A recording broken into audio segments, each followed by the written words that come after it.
Hello, my friend. Today I will tell you another long-forgotten legend. Close your eyes and let the magic transport you to Middle-earth. Our journey begins.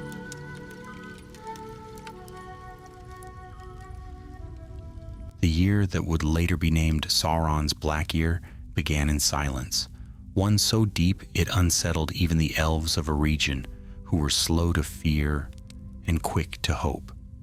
Yet in those days, the forges grew strangely quiet at dusk, and the master smiths found themselves pausing at their work, listening for something they could not name. It was as if a cold breath crossed the land at night, stealing warmth from stone and leaf alike.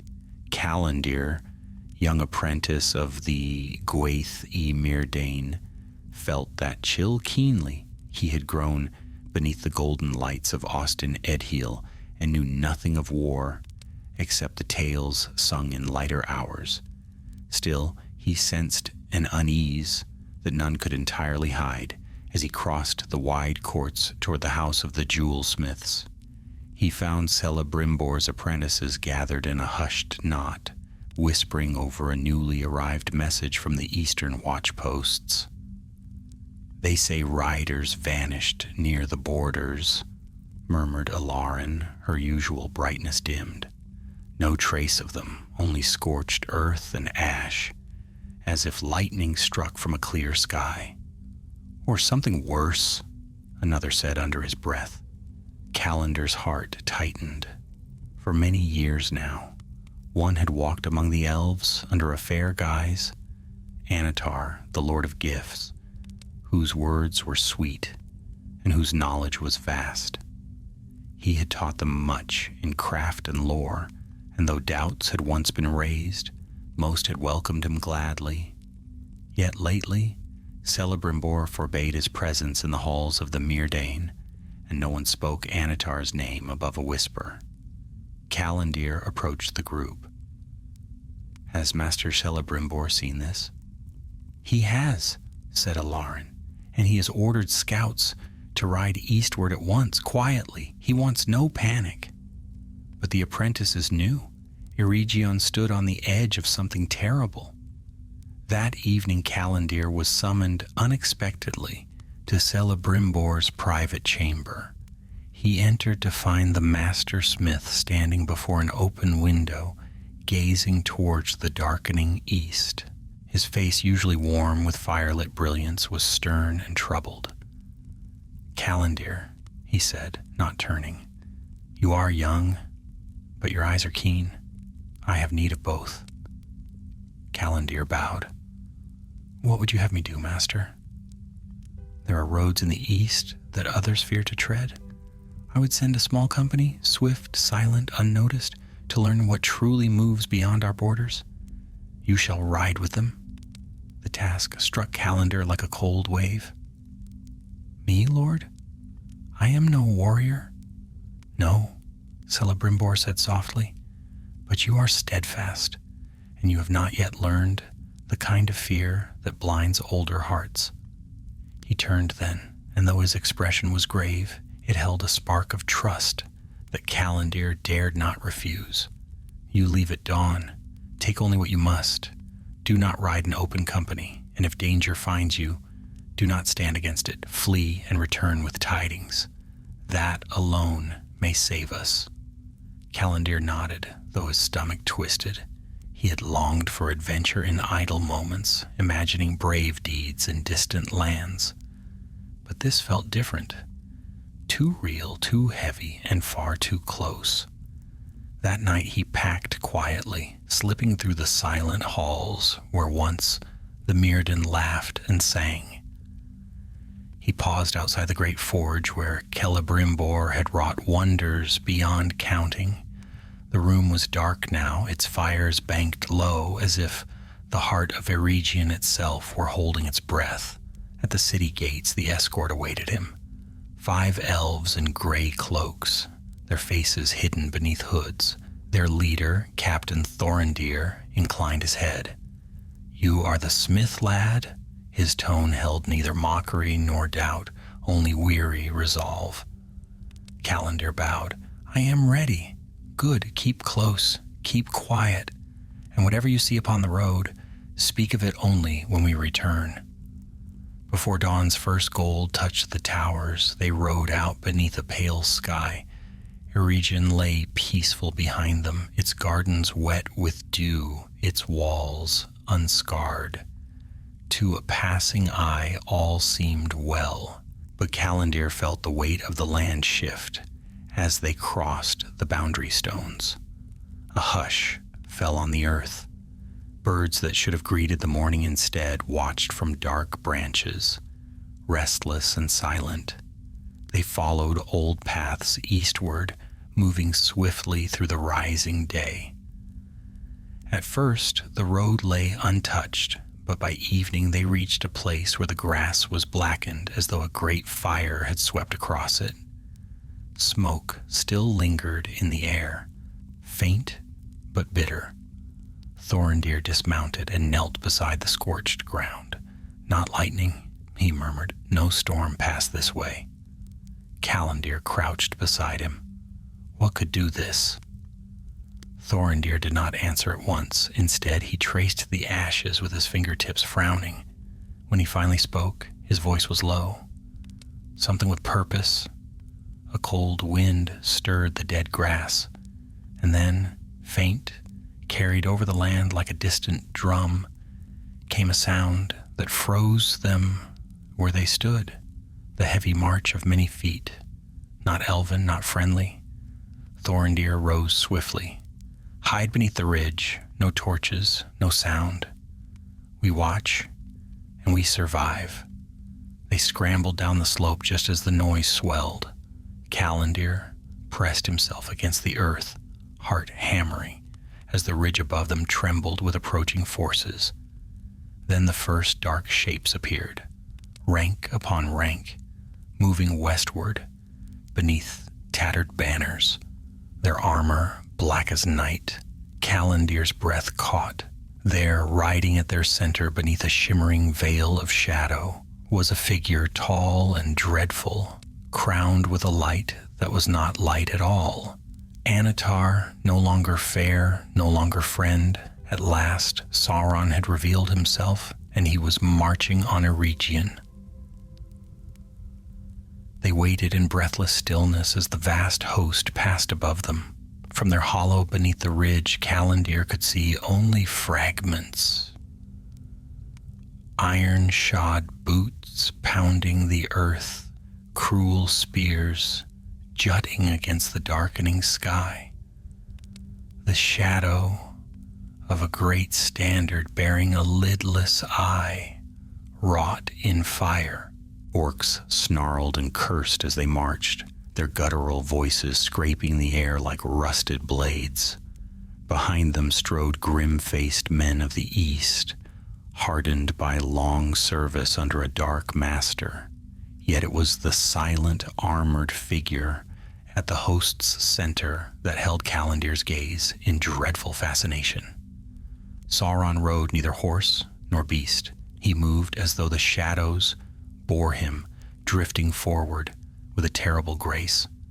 What little light the fading sun offered seemed to die upon his form. Even from afar, Calendar felt the weight of his presence press against the heart, urging despair, urging surrender. Thorndeer laid a firm hand on Calendar's arm, pulling him back into concealment. "Do not look too long," he whispered. "He is veiled in power meant to bend the will." Calendar forced himself to breathe, yet though he looked away, he could not banish the cold that had settled deep within him. The column seemed endless. Long after the sun had vanished entirely and night crawled across the land, still the host marched on. Only when the final companies disappeared into the west, toward Eregion, did Thorndeer allow them to move. "We ride at once," he said, softly and swift. "If that host reaches Austin Edil before our warning does, all will be lost." No one questioned him. They mounted and rode due north, avoiding the open roads, weaving through thickets and stony rises. The moon rose pale and thin, scarcely breaking through the clouds that now gathered like a cloak over the land. Calendir's thoughts churned. The fair Lord Anatar, the gentle mentor who had praised his early works and guided Celebrimbor in secrets of craft, had vanished in an instant, replaced by a dark king whose armies now thundered toward their home. He felt foolish, small, and desperately afraid, yet fear drove him on, lending strength to his weary limbs. By dawn they reached the northernmost watchtower of Eregion, perched upon a rugged slope, but as they drew near, Thorindir slowed, lifting a hand. The tower's banner was gone.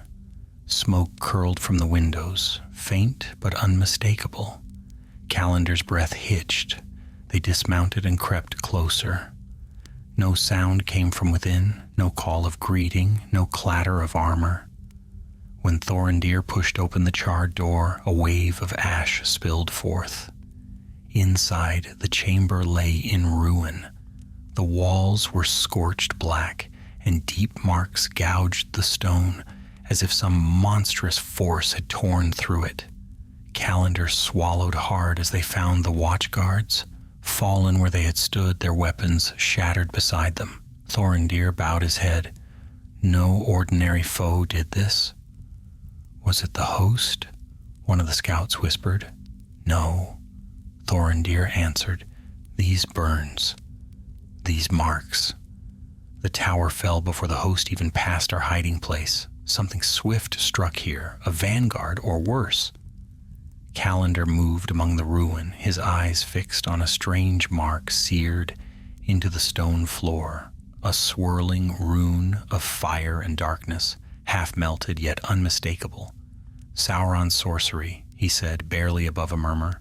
Thorindir knelt beside him. A sign left to unnerve us, or to warn us that nothing in Eregion lies beyond his reach.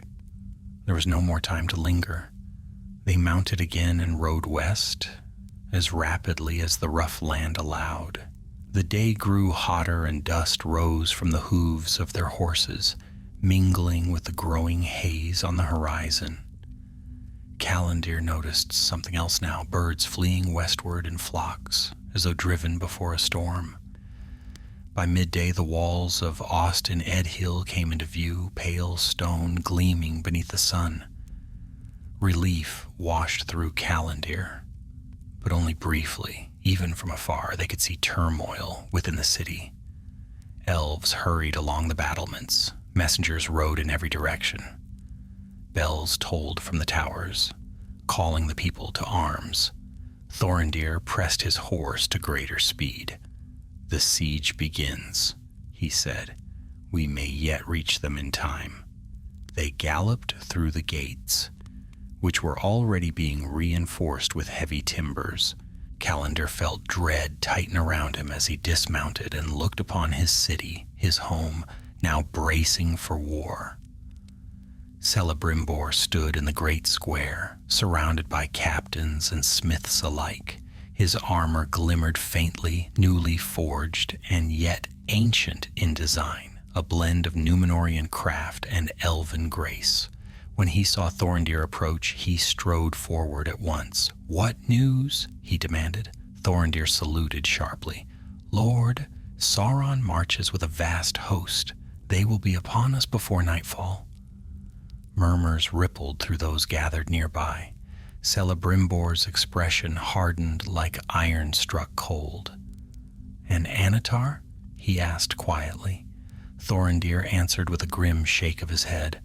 "No longer in fair form, my lord. He reveals himself openly now."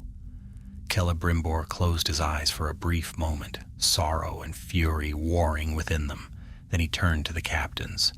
"Send word to Prince Durin of Khazad-dûm. We seek the aid of the dwarves. Strengthen the walls, ready the forges for war, and summon Galadriel's messengers. Tell them the shadow has come." He looked at Calendir then, his gaze piercing. You have seen our doom approaching with your own eyes. Now you must stand with us." Calendar felt the weight of those words settle upon him like a mantle far heavier than any cloak. Yet he bowed his head. "I will not flee," he said. "Good," Celebrimbor answered, "for before this battle ends, I shall entrust you with a task greater than you yet understand." A deep horn sounded from the eastern watch. A chilling wind swept across the city. The shadow was at their gates. The horn call shuddered through Austin Edhill like a tremor in the bones of the earth. Every elf in the square froze for a heartbeat, then sprang into motion. Armor clattered, shields were lifted from racks, and the forges roared to life as smiths stoked their fires with frantic haste. The air thickened with the scent of hot metal, sweat, and dread. Calendar followed Thorindir up the eastern stair to the battlements. From the high wall, he beheld a sight he would never forget. Across the plain eastward, a crawling darkness advanced, a swarming tide of orcs, men, trolls, and shapes too twisted to name. Standards bearing the red eye rose amid the mass, like fiery scars against the gray sky. Sauron's host had arrived. The captains barked orders, and archers lined the parapets, their faces pale but resolute. Thorindir gripped the parapet with white-knuckled hands. "We cannot withstand this forever," he muttered, "but we shall buy time. Time for Celebrimbor's hope, whatever it may be." Calendar swallowed hard. "He spoke of giving me some task." "Then pray it is swift," Thorindir replied, "for the storm has broken." A deep drumbeat rolled across the plain, ominous, steady, relentless. Then the dark army halted just beyond bowshot. A silence fell so sudden that even the wind held its breath. From the host a lone figure advanced. He moved with the smooth stride of a king, yet shadows clung to him like a second skin. When he drew near enough for the elves to see his face, a ripple of horror passed through the defenders. For though he still bore the shape of Anatar, the fair mask was shattered. His eyes burned like coals hidden beneath ash. His hair hung black as iron chains. Though his mouth curved in a smile, it held no warmth, only a patient cruelty. Sauron lifted a hand. His voice, when it came, carried across the plain, as though whispered directly into every ear.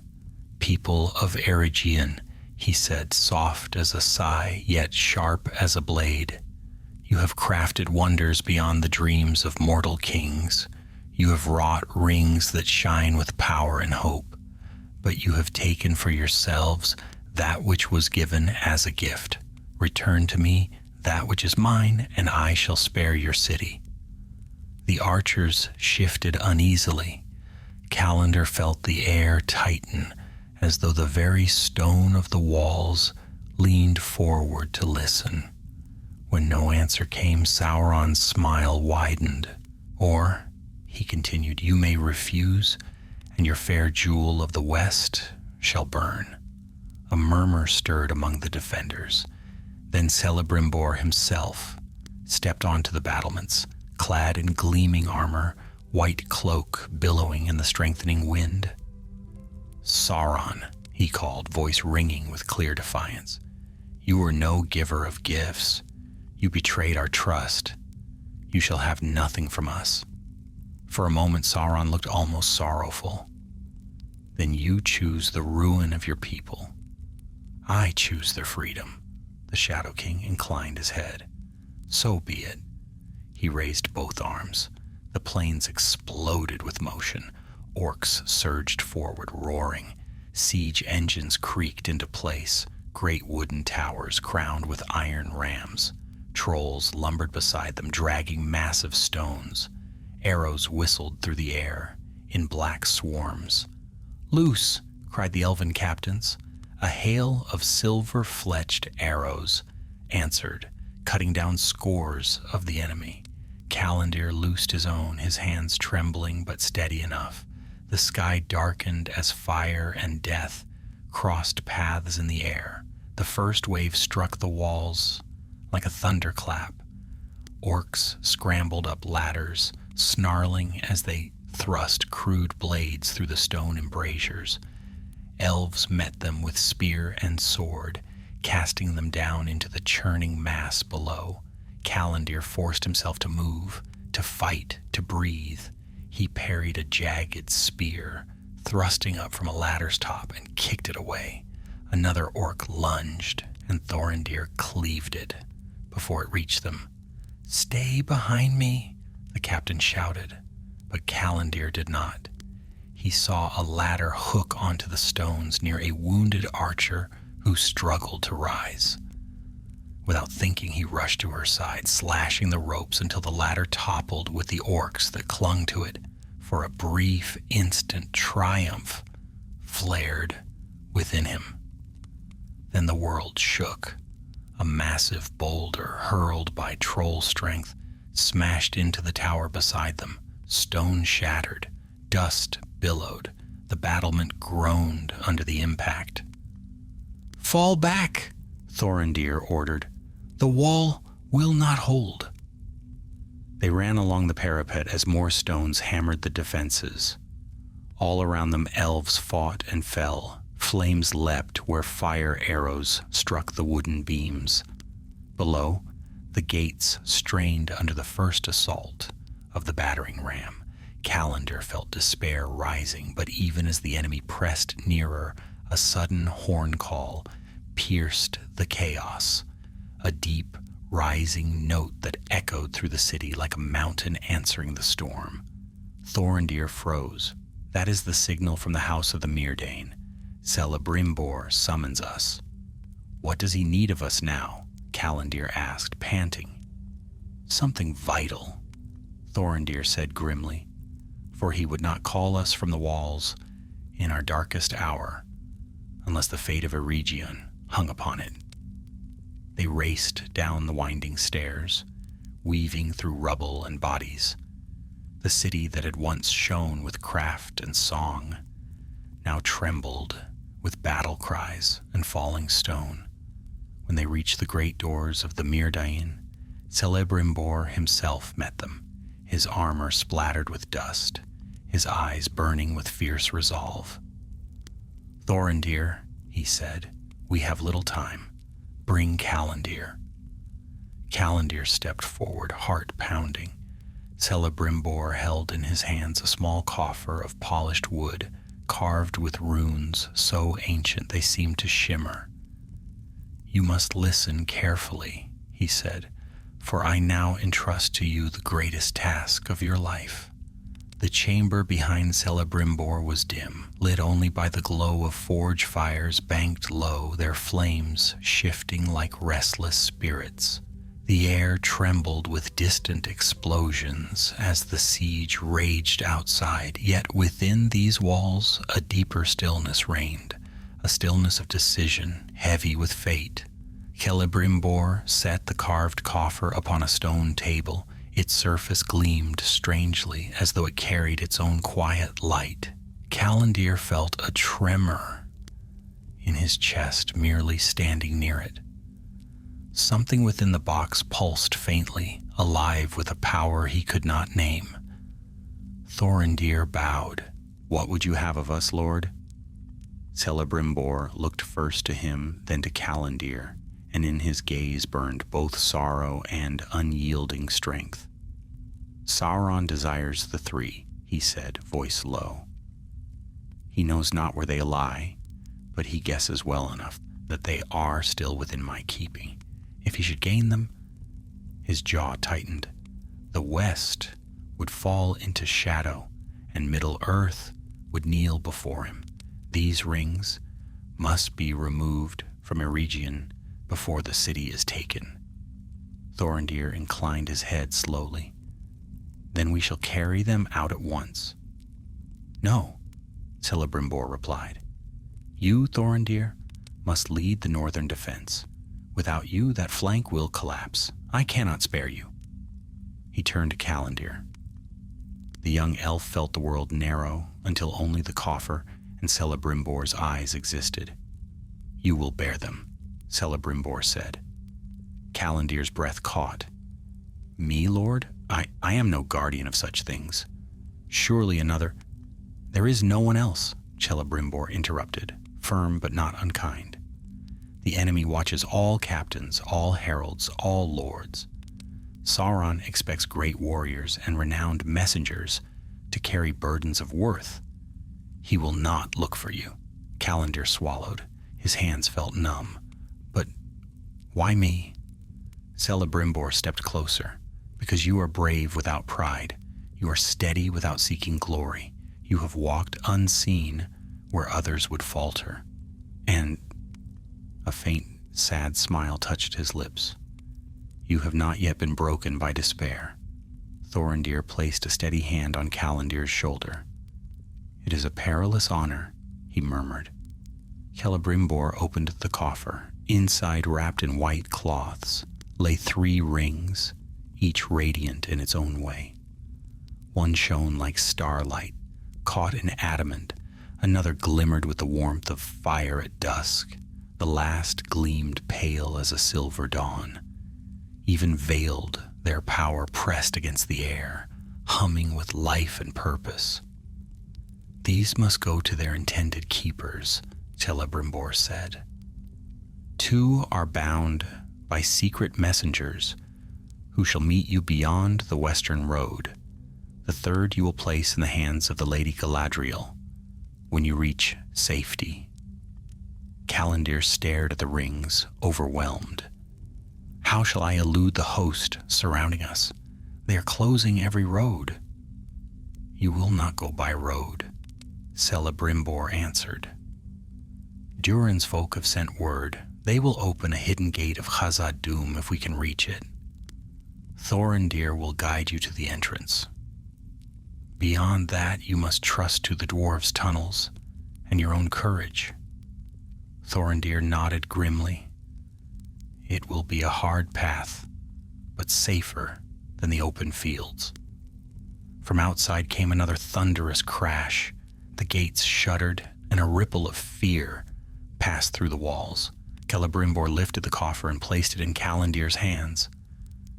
The wood was smooth, yet heavy, as if the weight of the world rested inside it. "Guard this with your life," Celebrimbor said softly. "If Eregion falls, as now it must, let not our last hope fall with it." Callandir bowed his head. "I will not fail you, Lord." Celebrimbor's expression softened, but only for a heartbeat. "Go swiftly."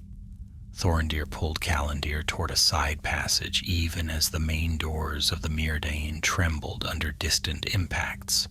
They ran through winding halls, slipping through shadowed corridors seldom used except by the jewel-smiths. The stone beneath their feet shook. Dust drifted from the ceiling as another blow struck the city walls. "What of the others?" Callandir asked as they sprinted.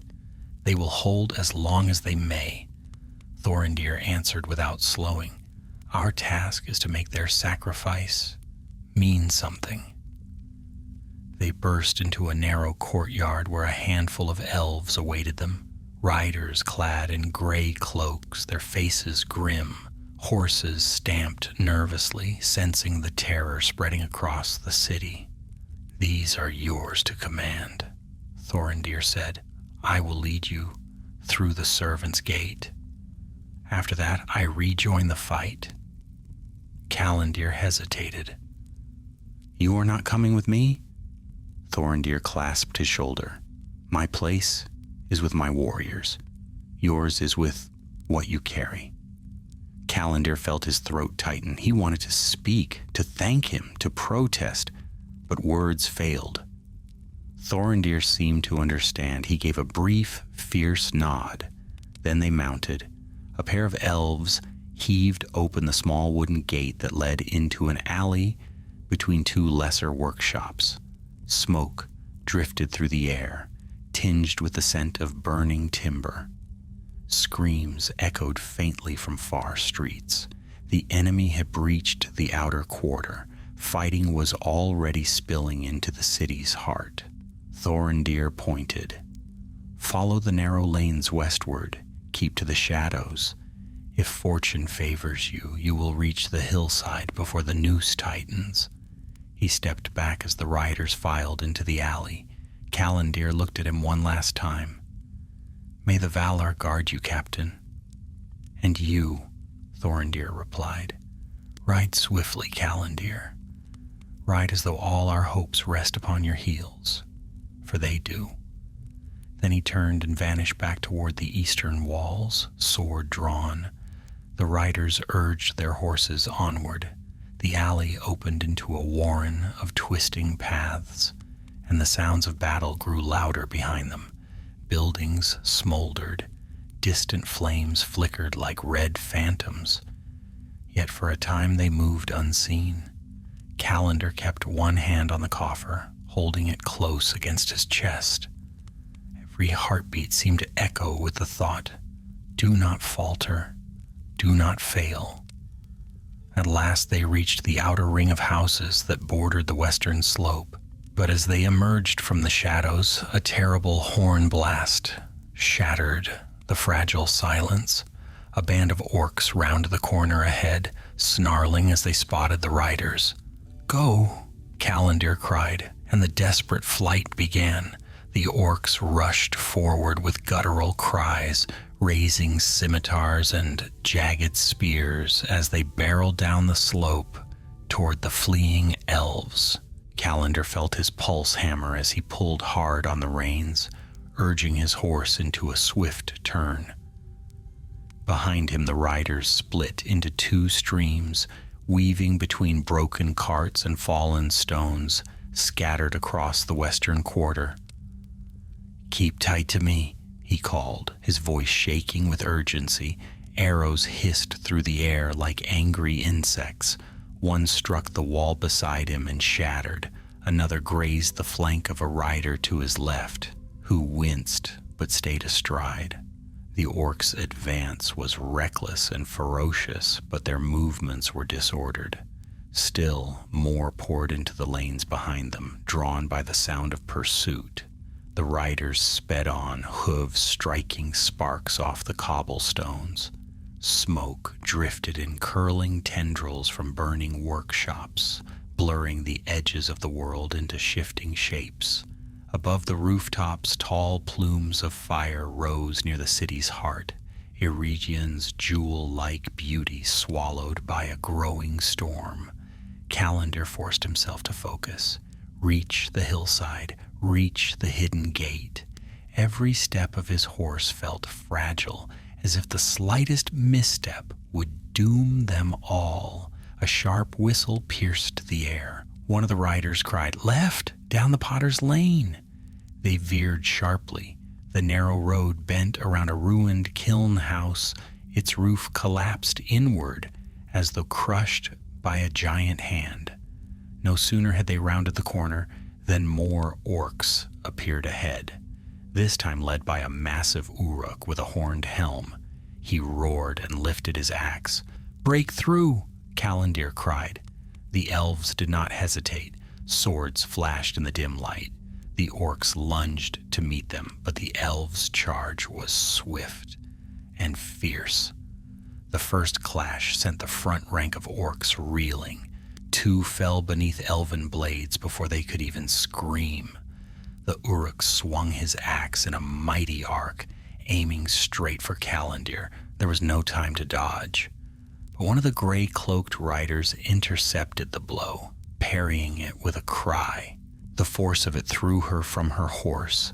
She struck the ground hard and did not rise. Callandir's heart clenched, but he pressed on as the others broke through the thinning line. They galloped out of the lane and into a wider courtyard.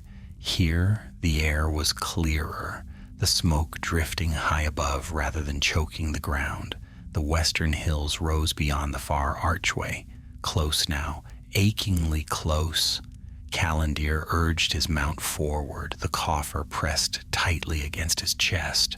Then a thunderous crack split the air, followed by an explosion that shook the stones beneath their feet. A plume of dust and flame burst upward from the eastern quarter. "The wall!" a rider gasped. "The wall has fallen!" Even from here they could see the glow of spreading fire, hear the distant roar of Sauron's army pouring through the breach. The sound was like a storm of iron rolling across the land. Callandir felt the shadow of fear settle deeper, colder. "We must hasten," he said, breathless. "The western road will not remain open long." They raced through the archway and on to the rising slope that bordered the city. Wind swept the hillside, carrying the distant cries of battle. The sky had darkened, though the day was not yet old. Clouds gathered thickly, stirred by foul sorcery, or by the fires devouring Eregion's heart. At last they reached a narrow path, climbing toward a line of boulders. Here the elves dismounted and led their horses carefully, for the trail was steep and broken. Callandir held the coffer tightly, feeling the ring's faint thrum through the polished wood. "Once we crest the ridge," said one of the riders, "we will be hidden from view. The dwarven gate lies at the base of the far slope." But as they climbed, a horn sounded behind them, deep, harsh, and far too close. Callandir turned. A band of orcs had emerged from the underbrush below, scrambling up the slope like wolves scenting prey. Behind them came two trolls, towering and heavy-footed, their clubs swinging as they bellowed. "They have tracked us," Callandir whispered. "Then we climb faster," another rider hissed. The elves pressed on, boots slipping on loose gravel. The orcs advanced rapidly, hurling curses as they climbed. One drew a bow and fired up the slope. The arrow struck a rider in the thigh. He stumbled, but managed to keep going, grimacing. The ridge was close, 60 paces, 50, 40. The trolls bellowed again, swinging their massive clubs into the hillside. Stones shattered and rolled downward, nearly knocking two elves from their feet. Callandir's lungs burned. Every muscle trembled as he fought upward, refusing to look back again. At last he reached the crest. He dropped to one knee, gasping for breath. The others scrambled up beside him. For the briefest moment, he allowed himself a flicker of hope. Then a shadow loomed up the slope. The horned Uruk, who had nearly slain him in the courtyard, surged over the ridge, his eyes gleaming with triumph. He swung his axe in a brutal downward arc. Callandir leapt back, stumbling. The blow struck the stone where he had stood, sending shards flying. The Uruk advanced, snarling. "Little rat," he growled. "Give me the box." Callandir tightened his grip on the coffer. Behind him, one of the riders lunged to intercept, but a second troll hauled itself over the ridge at that moment, seizing the elf and hurling him aside like a rag doll. The path behind them was closing. The enemy swarmed upward. Callandir felt the crushing truth settle upon him. We cannot outrun them unless... He looked beyond the ridge. The far slope dropped sharply into a thicket of pines, steep, tangled, dangerous. No sane rider would attempt to descend it on horseback, but sanity no longer had any place here. Callandir turned to the remaining riders. "Mount, follow me, do not look back." "What are you doing?" one gasped, seeing the peril below. "What I must." He vaulted into his saddle, clutching the coffer against his chest. The Uruk lunged. Callandir kicked his horse hard. The animal leapt forward, and the world dropped beneath them. The descent was chaos. Branches clawed at them, stones skittered under hoof, and dirt sprayed in wild arcs. Calendar ducked low, eyes squeezed shut as the wind howled past. Behind him he heard the cries of the others, the snapping of branches, the curses of orcs who dared not follow. His horse slid, stumbled, then regained its footing, plunging down the slope like an arrow loosed from a trembling bow. At last, after a heart-stopping rush, they crashed into the soft earth at the slope's base. Calendar gasped, dizzy but alive. The riders gathered behind him, shaken yet breathing. The enemy had not followed. Ahead lay a shadowed cleft between two great stones, almost invisible unless one knew where to look. "The hidden gate," whispered one of the elves. Calendar nodded weakly. Behind them the cries of battle rose like a storming sea. "Come," he said, steadying himself. "Then we go on." And with the coffer still tight against his chest, he led the way into the dark passage beneath the hills. The hidden passage swallowed them, like the mouth of some ancient beast. Cool air drifted through the stone throat, carrying with it a scent of deep earth and cold mountain water. The noise of battle faded behind them, muffled by stone and distance, until it became only a faint, trembling echo. The darkness thickened as they went, lit only by a single lantern one of the riders had carried for emergencies such as this. Calendar felt each step resound in his bones. Though they had escaped for the moment, his limbs still shook from the wild plunge down the hillside. His horse snorted uneasily, ears flicking back and forth as if sensing unseen eyes in the gloom. Beyond the narrow entryway, the passage widened into a rough-hewn tunnel. Its walls bore the unmistakable marks of dwarven craft, though older perhaps than the current halls of Khazad-dûm. The ceiling arched high overhead, cold droplets falling from unseen cracks and pattering softly against the stone. "This place feels forsaken," murmured one rider, tightening his cloak. "It is not forsaken," Calendar answered, though uncertainty brushed his words. "It is hidden, and hidden paths are seldom pleasant." After a time, the tunnel sloped downward. The air grew colder still. Their breath misted before them. The lantern's glow cast long shadows, which stretched and twisted over the walls like wary spirits. Keeping their distance, Calendar kept one hand wrapped around the coffer beneath his cloak. The rings within thrummed softly, as if aware of the gloom pressing around them. Their presence was a strange comfort, yet also a weight he dared not dwell on. The fate of Eregion lay upon these small, shining things, and upon him, a mere apprentice with no claim to renown. At length, the tunnel broadened into a low chamber shaped like a natural hollow.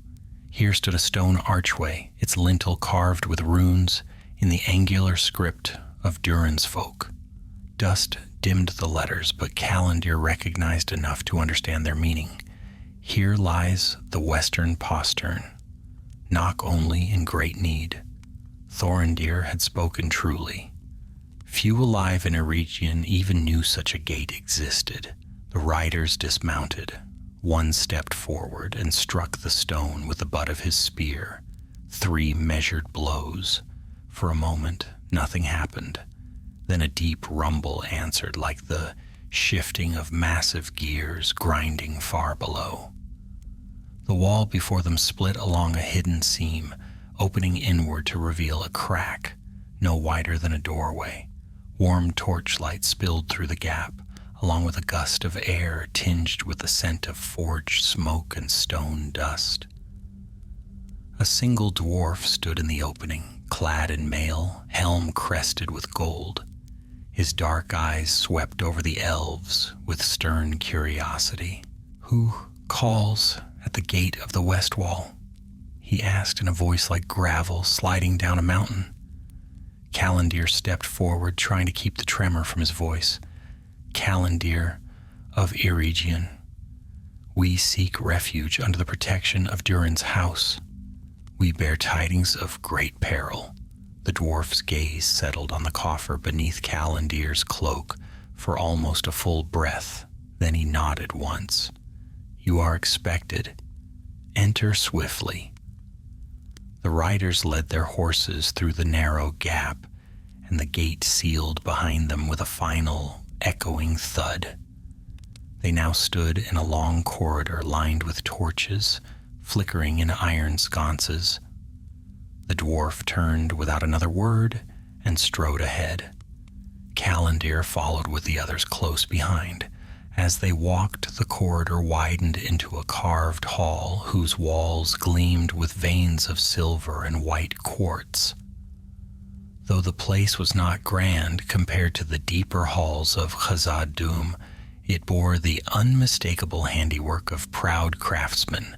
Runes marked the doors, and lanterns of wrought metal cast warm glows across the stone. Their guide finally halted at a heavy oaken door bound in iron. Here you will wait, he said. Durin's herald will come. He rapped on the door twice and strode away. Moments later, as if stirred by the departing dwarf's steps, the door swung inward. A venerable dwarf with a long, braided beard entered, leaning slightly upon a carved staff. His mantle bore the sigil of the House of Durin, a crown above a hammer crossed with an axe. His eyes, sharp and thoughtful, studied the elves with clear wariness, but also with respect. I am Rangir, herald of Durin, he said. Speak your tidings swiftly, for word has already reached us that the shadow marches upon your land. Calendir stepped forward. Eregion is under siege. Sauron himself leads the assault. The walls will not hold. We ask only safe passage through your halls to carry a burden of great importance westward. Rangir's thick brows knit. Safe passage is granted, but know this. Khazad-dûm has no quarrel with Sauron. We stand neutral. Yet Durin does not forget his friendship with Celebrimbor, nor the gifts exchanged in better times. Calendir bowed his head. We ask no more than that. Rangir studied him a moment longer, then motioned for them to follow. The riders left their weary horses in the care of dwarven handlers and passed deeper into the carved tunnels. The air grew warmer as they descended, filled with the heartbeat rhythm of distant hammers. Dwarves moved through the halls with purpose, bearing tools, crates, and weapons. Though their expressions were guarded, many cast troubled glances toward the sealed western gate.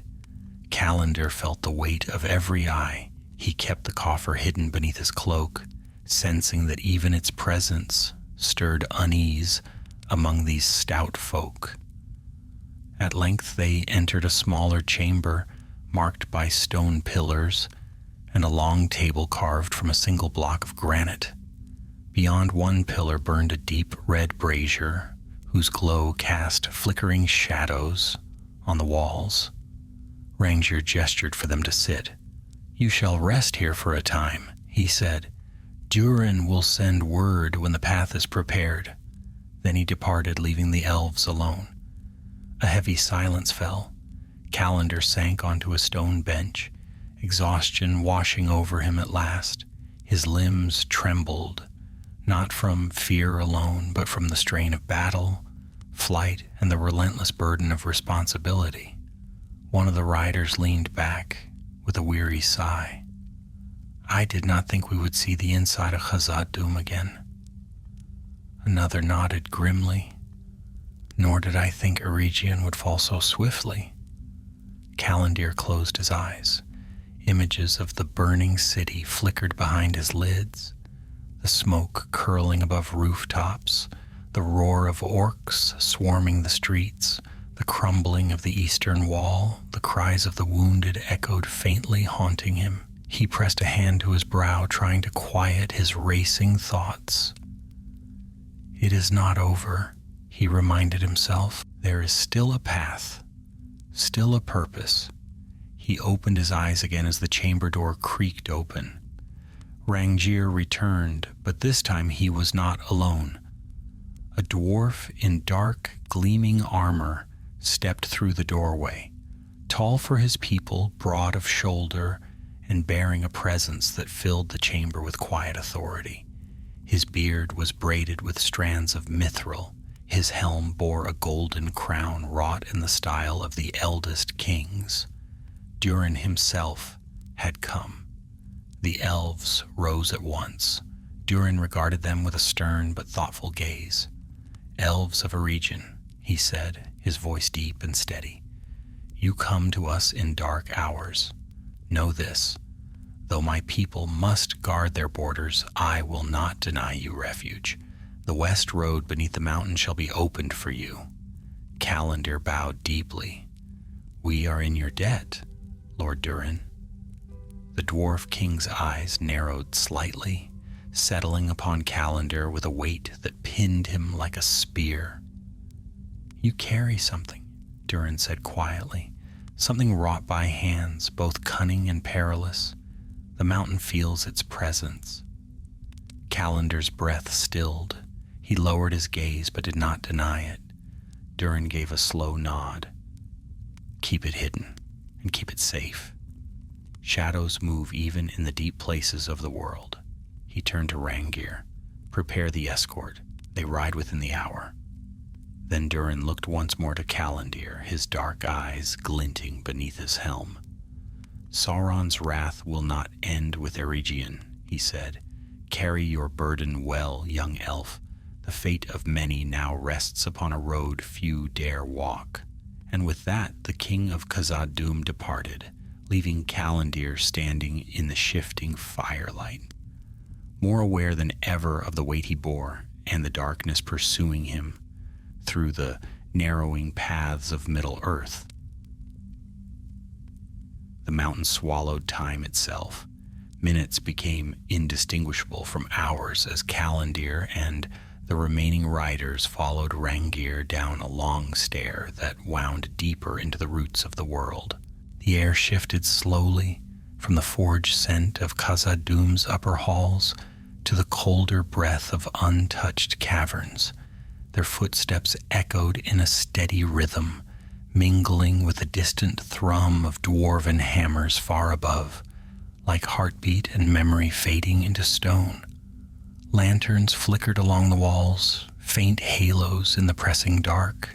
Their light revealed carvings half worn with age, runes no longer read, images of ancient kings whose names belonged to the elder days. Some showed proud dwarves raising hammers toward the sky.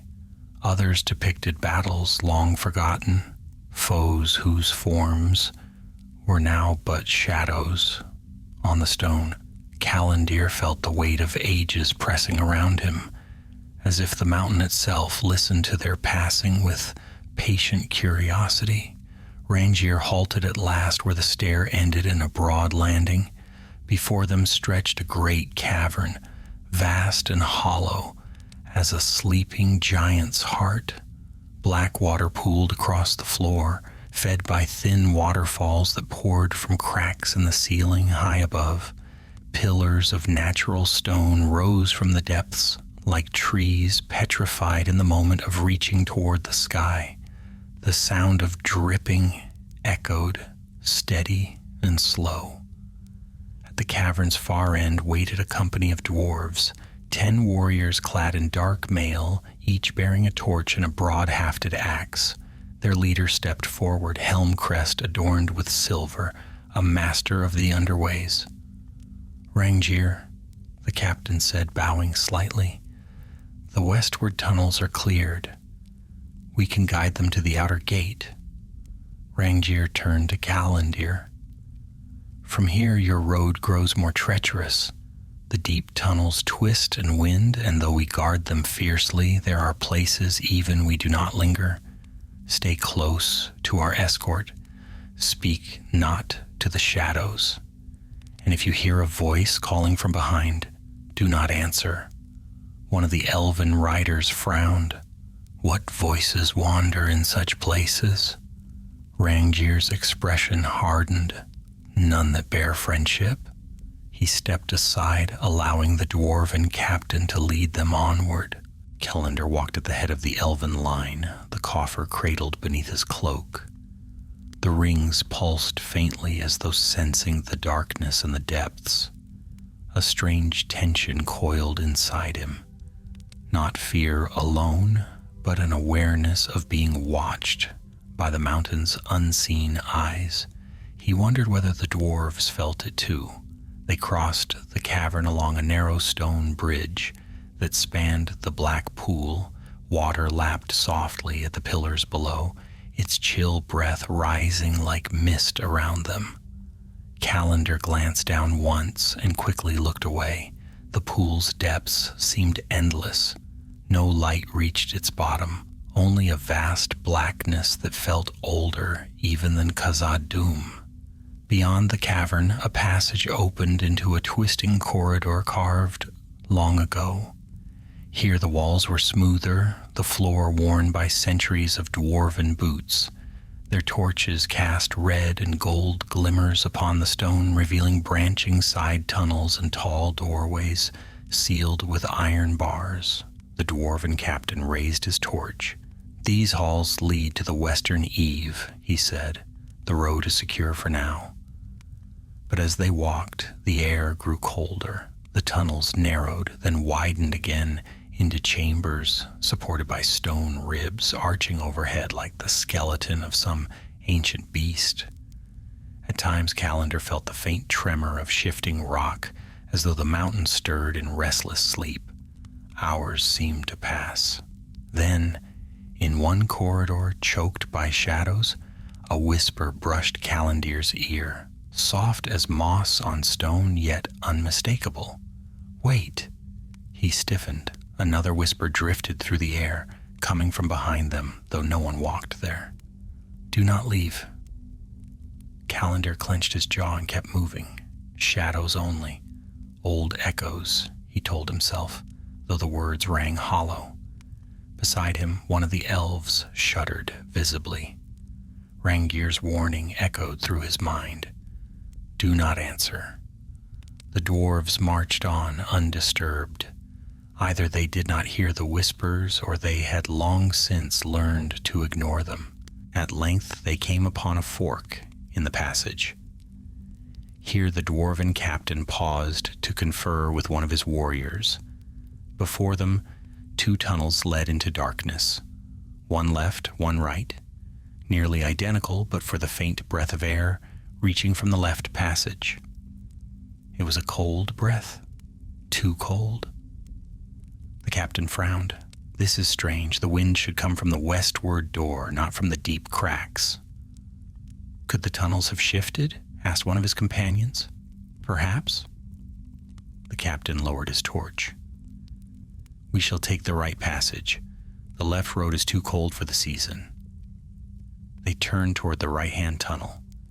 As they walked, the cold wind from the left passage seemed to follow them, brushing the back of Kalander's neck. He resisted the urge to glance behind him. The coffer grew heavier in his hands.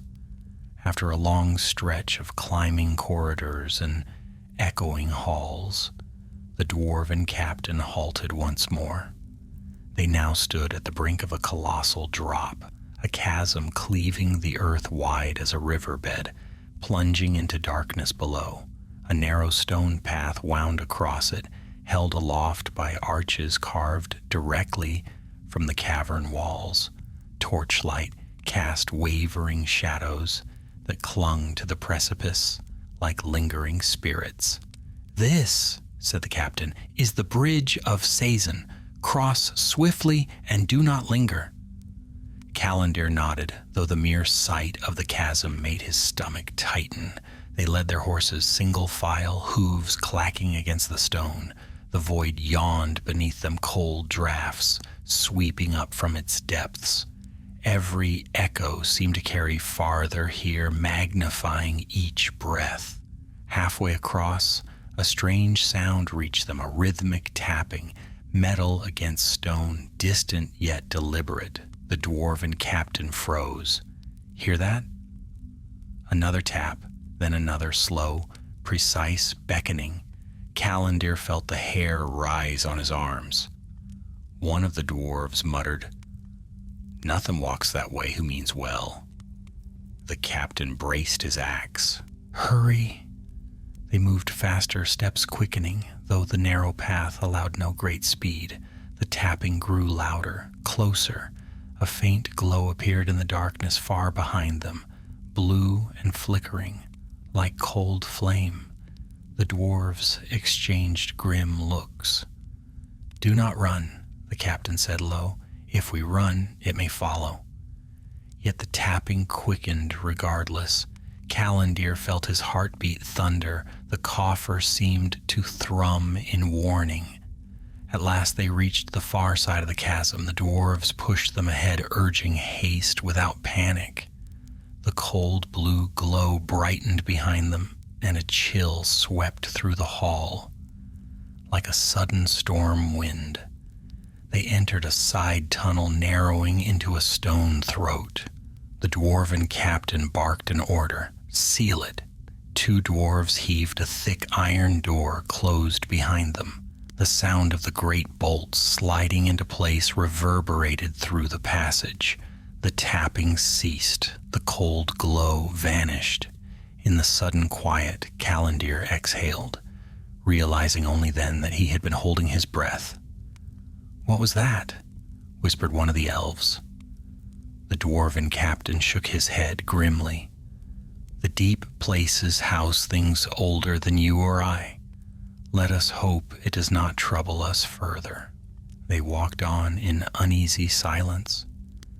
Finally, after what felt like another age, the air warmed again. The stone beneath their feet leveled, and the distant murmur of wind whispered through the passage. The dwarven captain raised his torch. "We near the westward gate." Relief washed through Callandir. The weight upon his chest eased slightly, though he dared not relax fully. At last they entered a vast, domed hall. Before them rose a mighty stone door carved with the sigil of Durin. A hammer struck through with starlight. Beyond it lay the far western foothills hidden from Sauron's gaze. The captain struck the door with the butt of his axe. The stone parted. Daylight streamed through the widening gap. Pale and cold, yet pure as fresh snow, it washed over Callandir like a breath of freedom. The dwarves stepped aside. "Your road is clear up to the high ridge," the captain said. "Beyond that, we cannot guard you, but no orc may pass this gate without our knowledge." Callandir bowed deeply. "You have our gratitude. May the friendship between our peoples endure." One of the dwarves grunted. "See that you survive to speak of it." Callandir stepped into the daylight. The mountains loomed to the south. Wind-swept hills stretched to the west. For the first time since Eregion fell under siege, the horizon lay open. Yet far behind them, deep under the mountain, something stirred, and Callandir felt the faint tremor of pursuit. Their journey had only begun. Cold daylight washed over Callandir as he stepped beyond the western gate of Khazad-dûm. The sudden brightness stung his eyes after so long beneath the mountain, but the open air felt like a blessing. Wind swept across the high slopes, carrying with it the scent of pine and winter stone, clean and sharp, untouched by smoke or war. Behind him, the dwarven doors rumbled shut, sealing once more against the deep. Their echo faded into the vast silence of the heights. Callandir stood for a moment, letting the wind steady him. The coffer pressed against his chest like a heartbeat. He tightened his grip on its straps. The surviving riders, only 4 remained, mounted their weary horses. Their cloaks snapped in the wind. The mountains rose jagged and immense to the south, the Whitehorn peaks crowned with snow, while to the north stretched rolling highlands leading into shadowed valleys. "We must reach the western ridge before nightfall," said Laneth, the eldest of the remaining riders. Her voice was soft but edged with urgency. "Beyond it lies the hidden road. If we keep to the deer paths, we may evade pursuit." Callandir nodded. "Let us move quickly." They guided their horses along a narrow trail that skirted the mountainside. Stones shifted underhoof, and more than once Callandir had to soothe his mount's fear. Clouds gathered overhead, drifting like pale ships across the sky. The wind carried a distant rumble of thunder. For a time they rode in silence, but Callandir could not silence the unease that gnawed at him. It was not merely fear of Sauron's pursuit, it was something deeper, colder. The memory of that blue glow deep beneath the mountain lingered in his mind, like an unspoken warning from the world's forgotten roots. Laneth seemed to sense his tension. She rode closer. "You bear a great burden," she said quietly. Callandir shook his head. "I am no hero, Laneth. No lore master, no warrior." "Heroes rarely see themselves as such," she replied. "But Celebrimbor chose well." Her words steadied him, yet they also deepened the weight he felt. Around midday they reached a high outcrop overlooking the wide lands westward.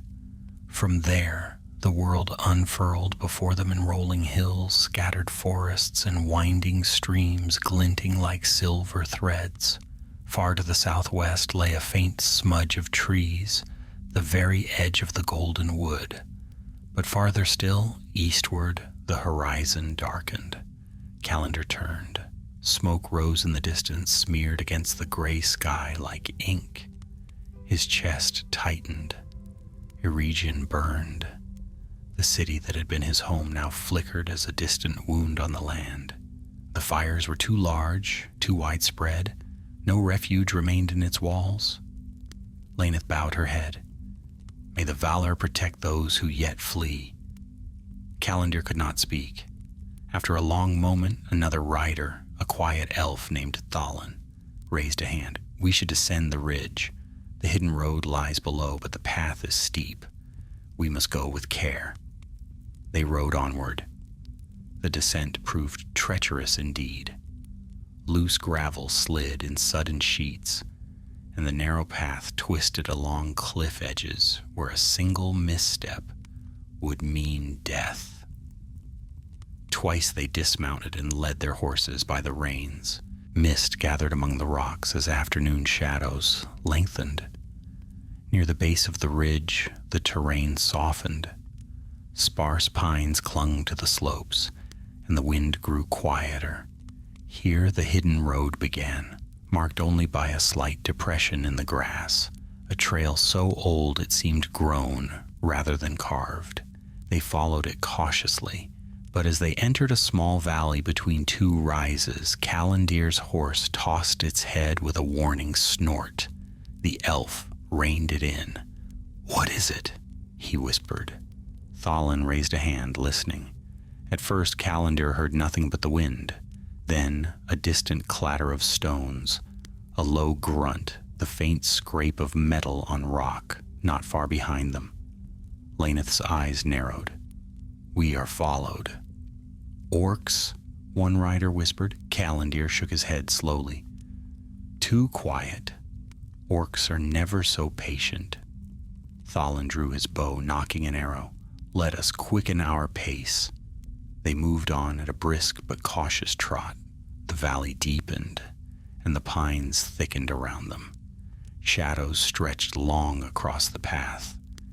Callandir felt the coffer vibrate faintly beneath his cloak, as though the rings themselves trembled at some unseen presence. The clatter behind them grew louder. Another rider glanced back and paled. Something approaches. I see movement. Not orc shapes. A chill crept up Callandir's spine. The valley walls curved inward, forming a narrow throat. Just ahead lay an outcrop of stone where a trickling stream ran between mossy boulders. Thalin lifted his hand. We make our stand there. A narrow place favors the few. They dismounted swiftly. Callandir tucked the coffer beneath his cloak and drew his short sword, light, finely crafted, but no match for a warrior's blade. Still, it was all he had. The 4 elves positioned themselves among the stones. Silence fell. Even the wind seemed to hold its breath. Then from the shadows of the valley, figures emerged. Not orcs, men, hard-faced, scarred, clothed in dark leather and mail, scavenged from many fields. Their eyes gleamed with hunger and cruelty. Raiders, allies of Sauron, or simply those who sought plunder in this year of ruin. A dozen at least. Their leader stepped forward, a tall man with a pitted helm and a jagged sword. He grinned as he surveyed the elves. "Well now," he said, voice rough as broken stone, "this is a rare sight for pretty wanderers far from their burning lands." One of the riders raised his blade. "Stand aside." The man laughed. "Oh, we shall. But first you'll surrender whatever you carry, especially you." His gaze fixed on Callandir. "For we saw you clutching something most precious on the ridge." Callandir's blood chilled. Laneth stepped in front of him. "You will not have it." The man's grin widened. "We'll see." He gave a sharp whistle. The raiders charged. Callandir barely had time to lift his blade before the clash rang out. Steel on steel, cries of battle echoing among the stones. Thalin loosed arrow after arrow, felling 2 men before one rushed in close and forced him to abandon his bow for a knife. Laneth dueled the leader, her movements swift as wind, but she was outmatched in brute strength. Callandir ducked a wild swing from one raider and struck back, his blade grazing the man's shoulder. Another rushed him from behind. He spun, blocked clumsily, stumbled. The coffer thudded against his ribs, too precious to risk dropping. Pain blossomed along his jaw as a fist struck him. He fell to one knee, vision flashing. Through the haze, he saw the leader knock Laneth aside. She fell against a boulder, dazed. The man advanced on Callandir with a triumphant sneer. "The treasure, boy." Callandir clutched the coffer. "Never." The man raised his sword. An arrow struck him in the throat.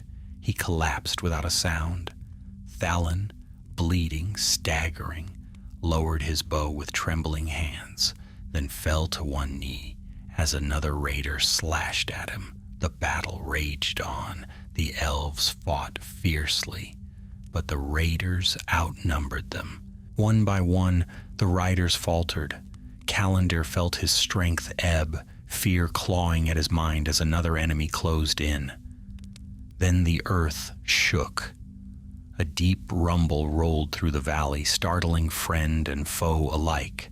Birds burst from the treetops. Rocks tumbled from the ridge. The raiders froze, looking about wildly. A shadow swept across the valley floor. Callandir turned and felt his breath halt. From the far ridge, a company of riders descended at full gallop, cloaks billowing, blades gleaming, tall and stern, their hair like pale fire, their voices rising in a fierce cry. "Lothlorien, for the golden wood!" The raiders scattered in panic. The newcomers crashed into them with thunderous force. Within moments, the battle's tide turned. Callandir sagged against a stone, breath heaving, vision blurring. The coffer remained clutched against his chest.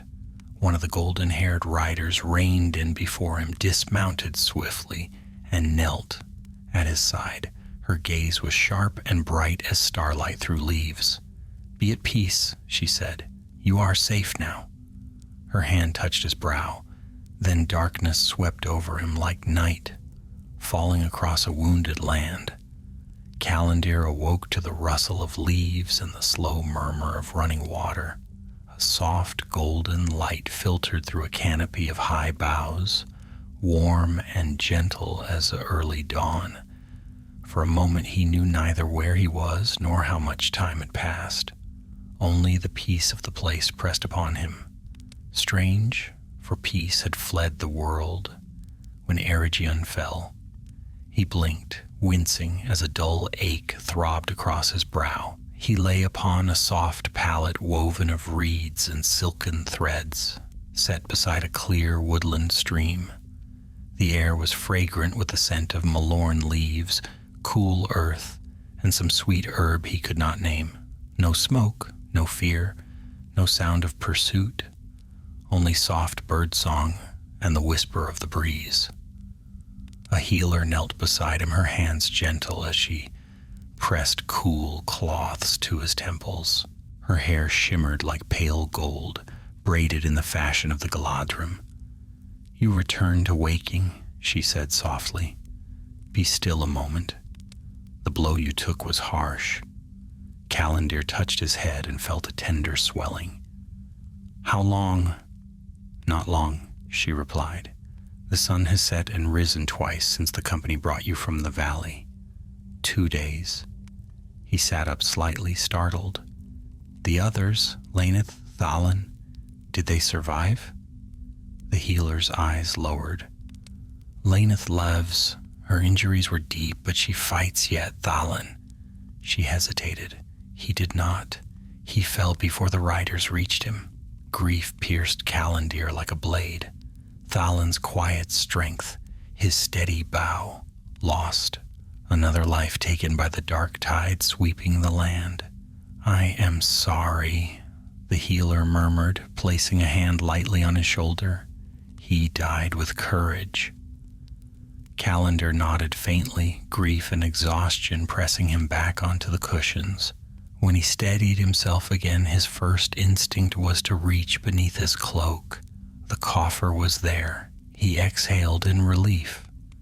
"The rings," the healer inclined her head, "are safe. You clung to that box with such strength that they could not pry it from your hands even after you collapsed." Footsteps approached, light, swift, and full of quiet authority. Calendar turned. A tall elf stepped into view, her hair a river of gold, her eyes deep as starlit pools. A soft radiance seemed to follow her, not merely of grace but of wisdom honed by ages. She carried no crown, yet the air itself seemed to bow before her presence. It was Galadriel. The healer rose and bowed. Calendar struggled to sit upright, but Galadriel lifted a hand. "Do not rise, Calendar of Eregion. You are wounded and rest is needed." Still he bowed his head. "My lady, we were told to bring one of the 3 into your keeping." Her gaze turned toward the coffer beneath his hands, and for a moment something bright, something powerful, flickered in her expression. Then she knelt beside him with the grace of a falling leaf. "You have journeyed far," she said. "Through darkness no young elf should bear." Yet Celebrimbor's trust was not misplaced. Calendar lowered his gaze. "Eregion burns, my lady. We saw its fall from the ridge." Galadriel's eyes softened with sorrow. "The shadow has struck a grievous blow. Yet not all is lost." She placed a hand lightly upon the coffer.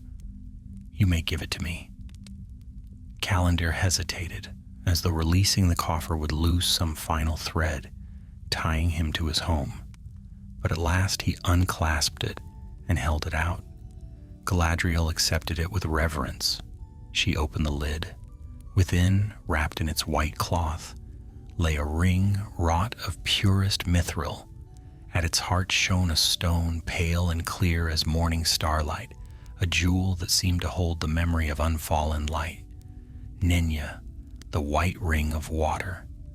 Calendar felt its presence like the soft murmur of a hidden river, cool, deep, enduring. Galadriel touched the ring as one touches a sleeping flame. So much blood and sorrow has been spent to keep this free of Sauron's hand. Celebrimbor's last gift to Middle-earth. She rewrapped Nenya and closed the coffer, rising with the grace of a queen of elder days.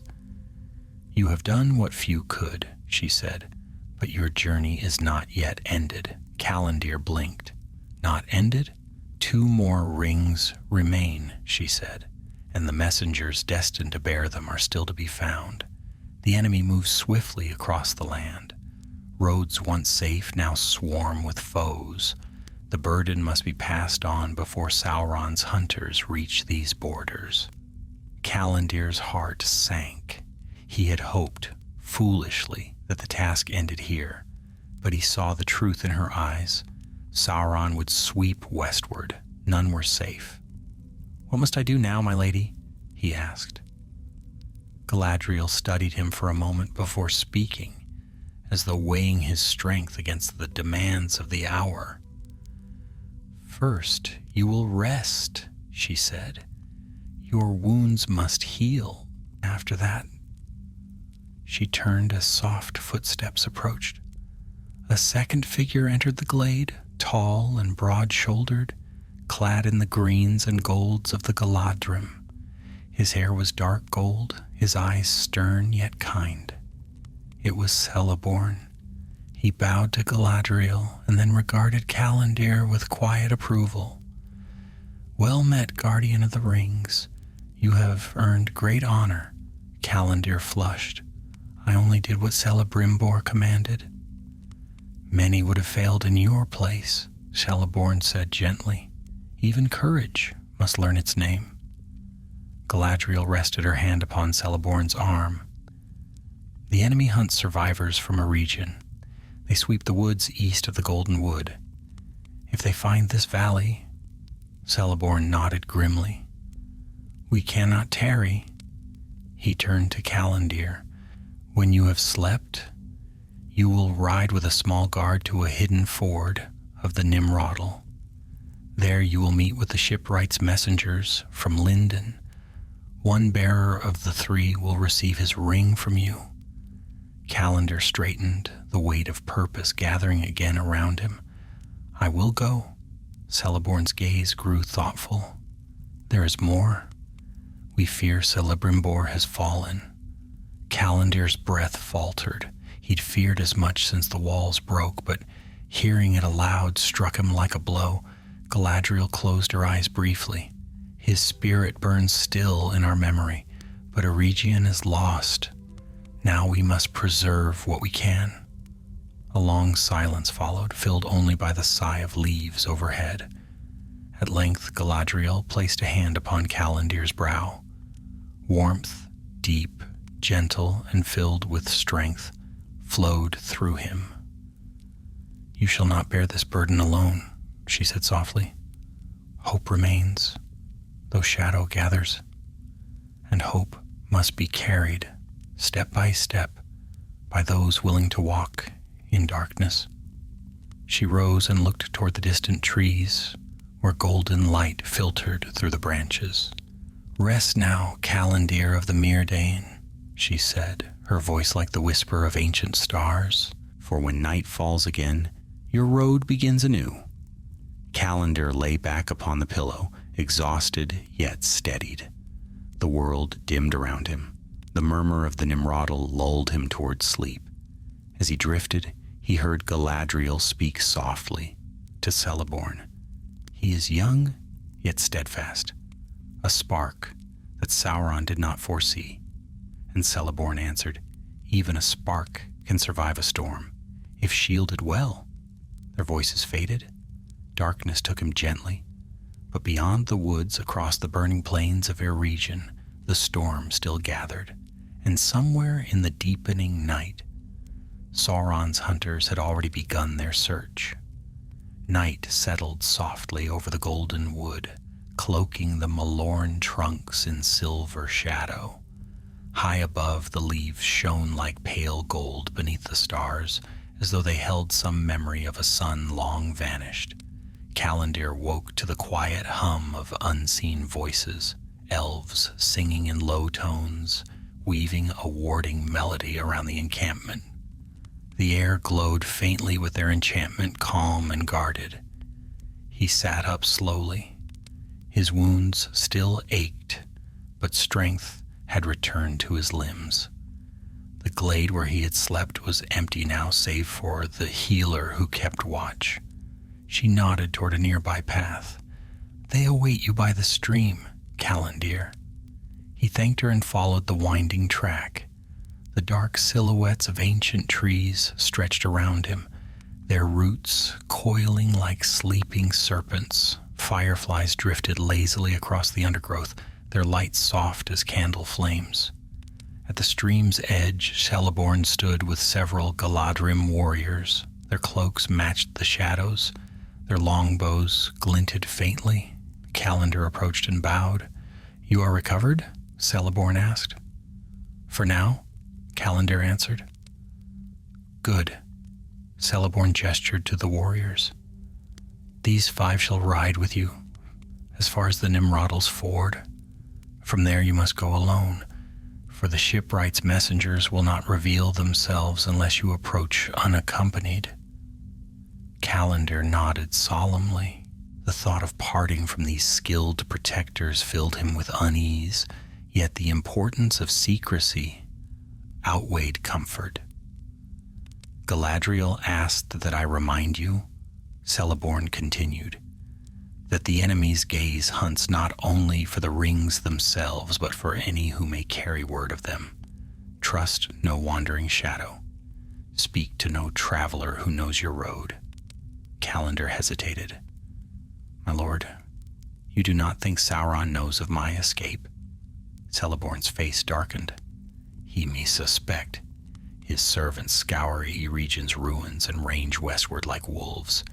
If he learns the rings fled his grasp, he will search with all his malice.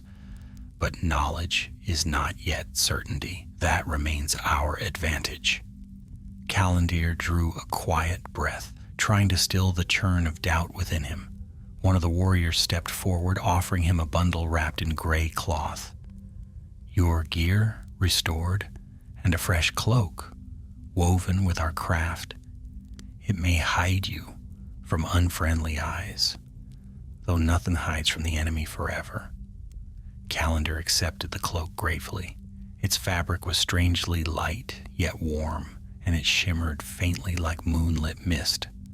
When the preparations were complete, Celeborn signaled the departure.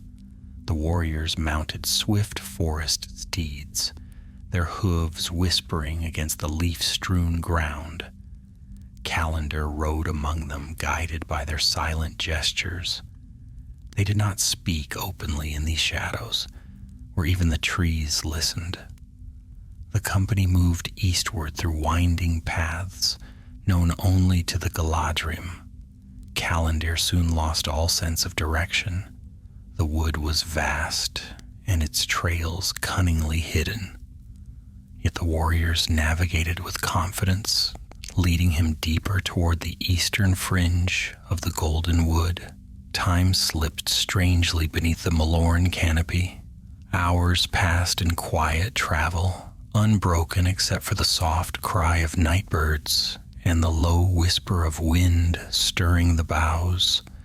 The moon climbed higher, shining pale as a white jewel through drifting leaves. But the deeper they rode, the more Calendar sensed something watching. Not hostile, not yet, but wary. The Galadrim noticed it too. Their eyes flicked off into the treetops, and their hands hovered near their bows. At last they entered a glimmering glade where the moonlight pooled in silver curves on the grass. The Nimrodal flowed nearby, its waters singing a soft, crystalline tune. The scent of its spray filled the air with freshness, as though the stream carried memories of far-off snows. One of the warriors dismounted. "Here we part ways." Calendar glanced around. "So near the ford? You must cross alone." No eyes may witness the meeting you go to. Callandir swallowed. And if the messengers do not appear, they will. The warrior said simply, Círdan's folk do not fail their appointed hour. Celeborn reached into his cloak and drew forth a small pouch. Within lay the second ring, wrapped carefully in thick embroidered cloth. He held it out but did not yet release his grip. This one you will give to the messenger of Lindon, he said. Callandir felt his heart tighten.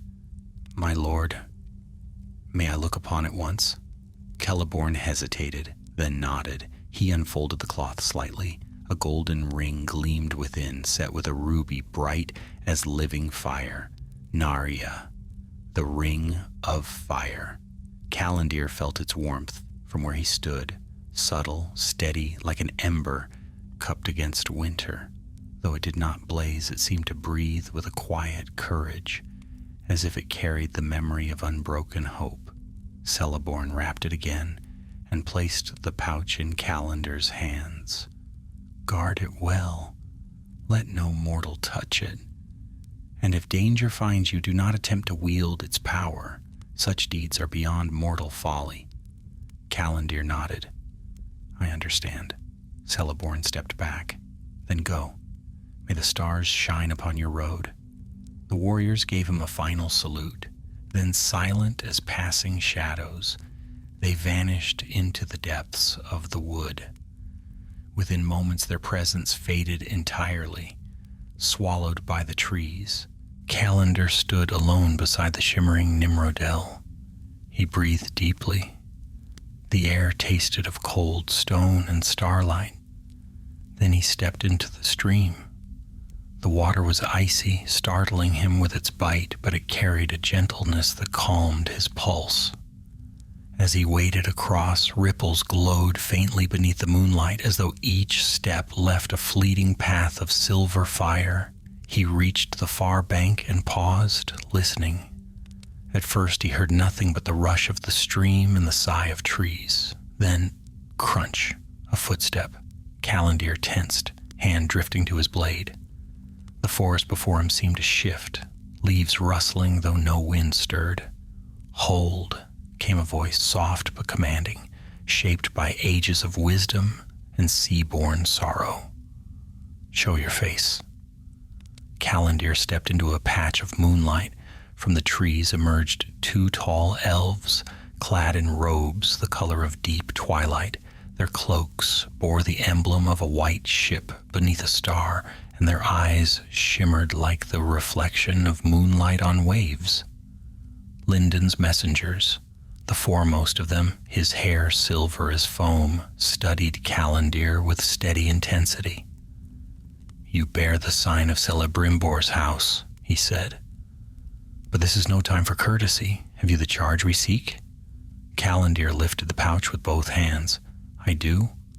The silver-haired elf's gaze softened, not with relief, but with sorrow. So it is true. Eregion has fallen. Callandir's voice broke. Yes. The other messenger bowed his head. Then may the West remember its glory. The silver-haired elf stepped forward and held out his hands. I am Arundel, servant of Círdan the shipwright. By the authority of Lord Gil-galad, I am charged to safeguard what remains of Celebrimbor's craft. Give it to me. Callandir hesitated, but only for a breath. Then he placed the pouch into Arendel's hands. Arundel opened it slightly. The ruby within glowed like a captured sunset. Narya, he whispered, blessed flame, forged to kindle hearts that falter. May it never fall into darkness. He closed the pouch again and looked at Callandir with grave respect. You have done more than many seasoned warriors.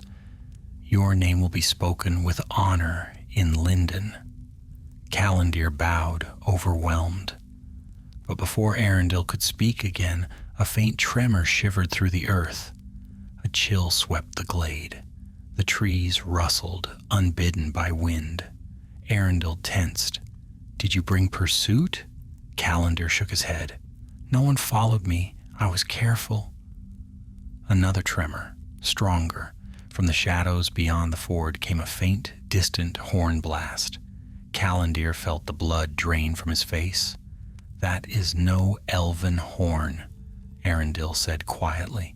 The enemy is near. The second messenger stepped forward. We must leave at once.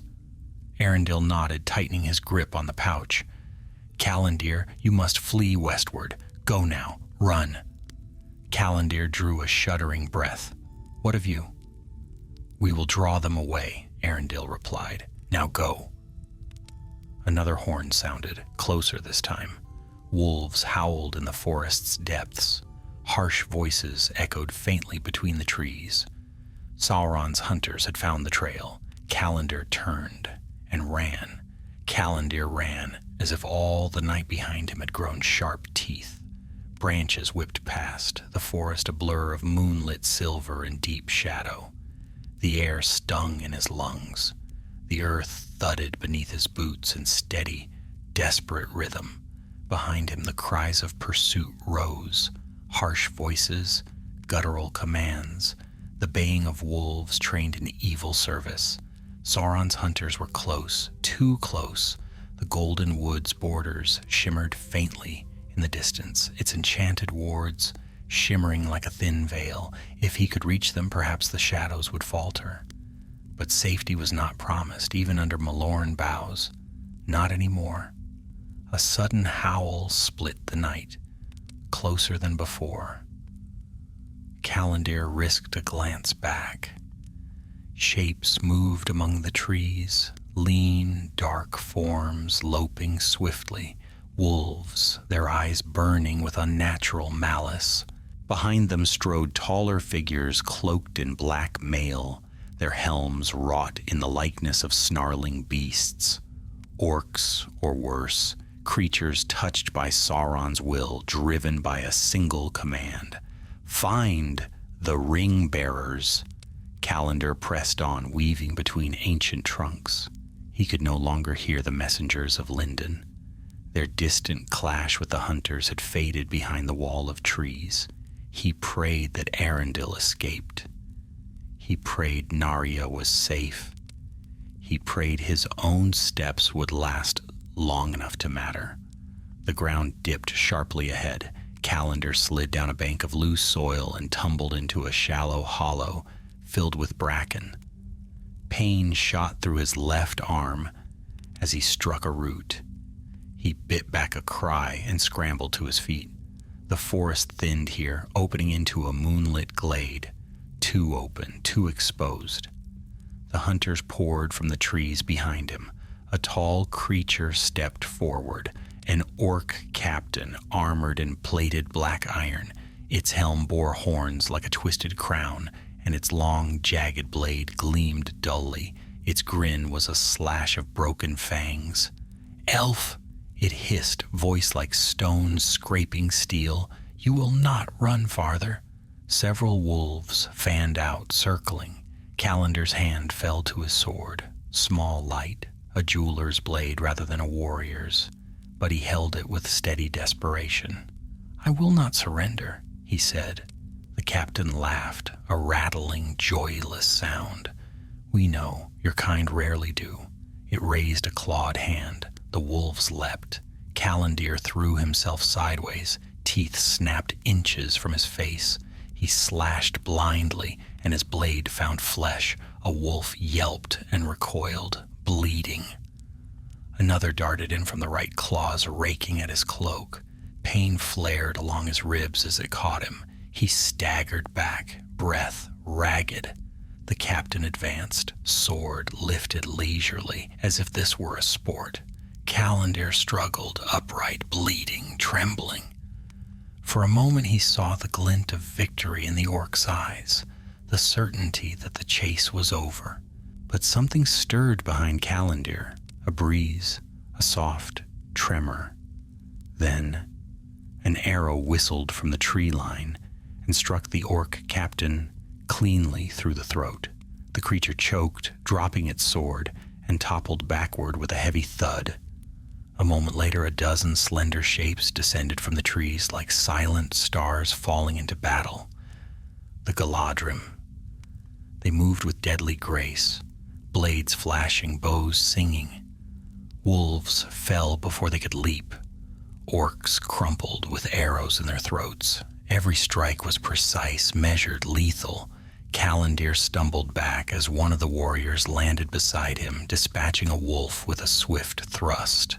Golden hair spilled from beneath the warrior's hood.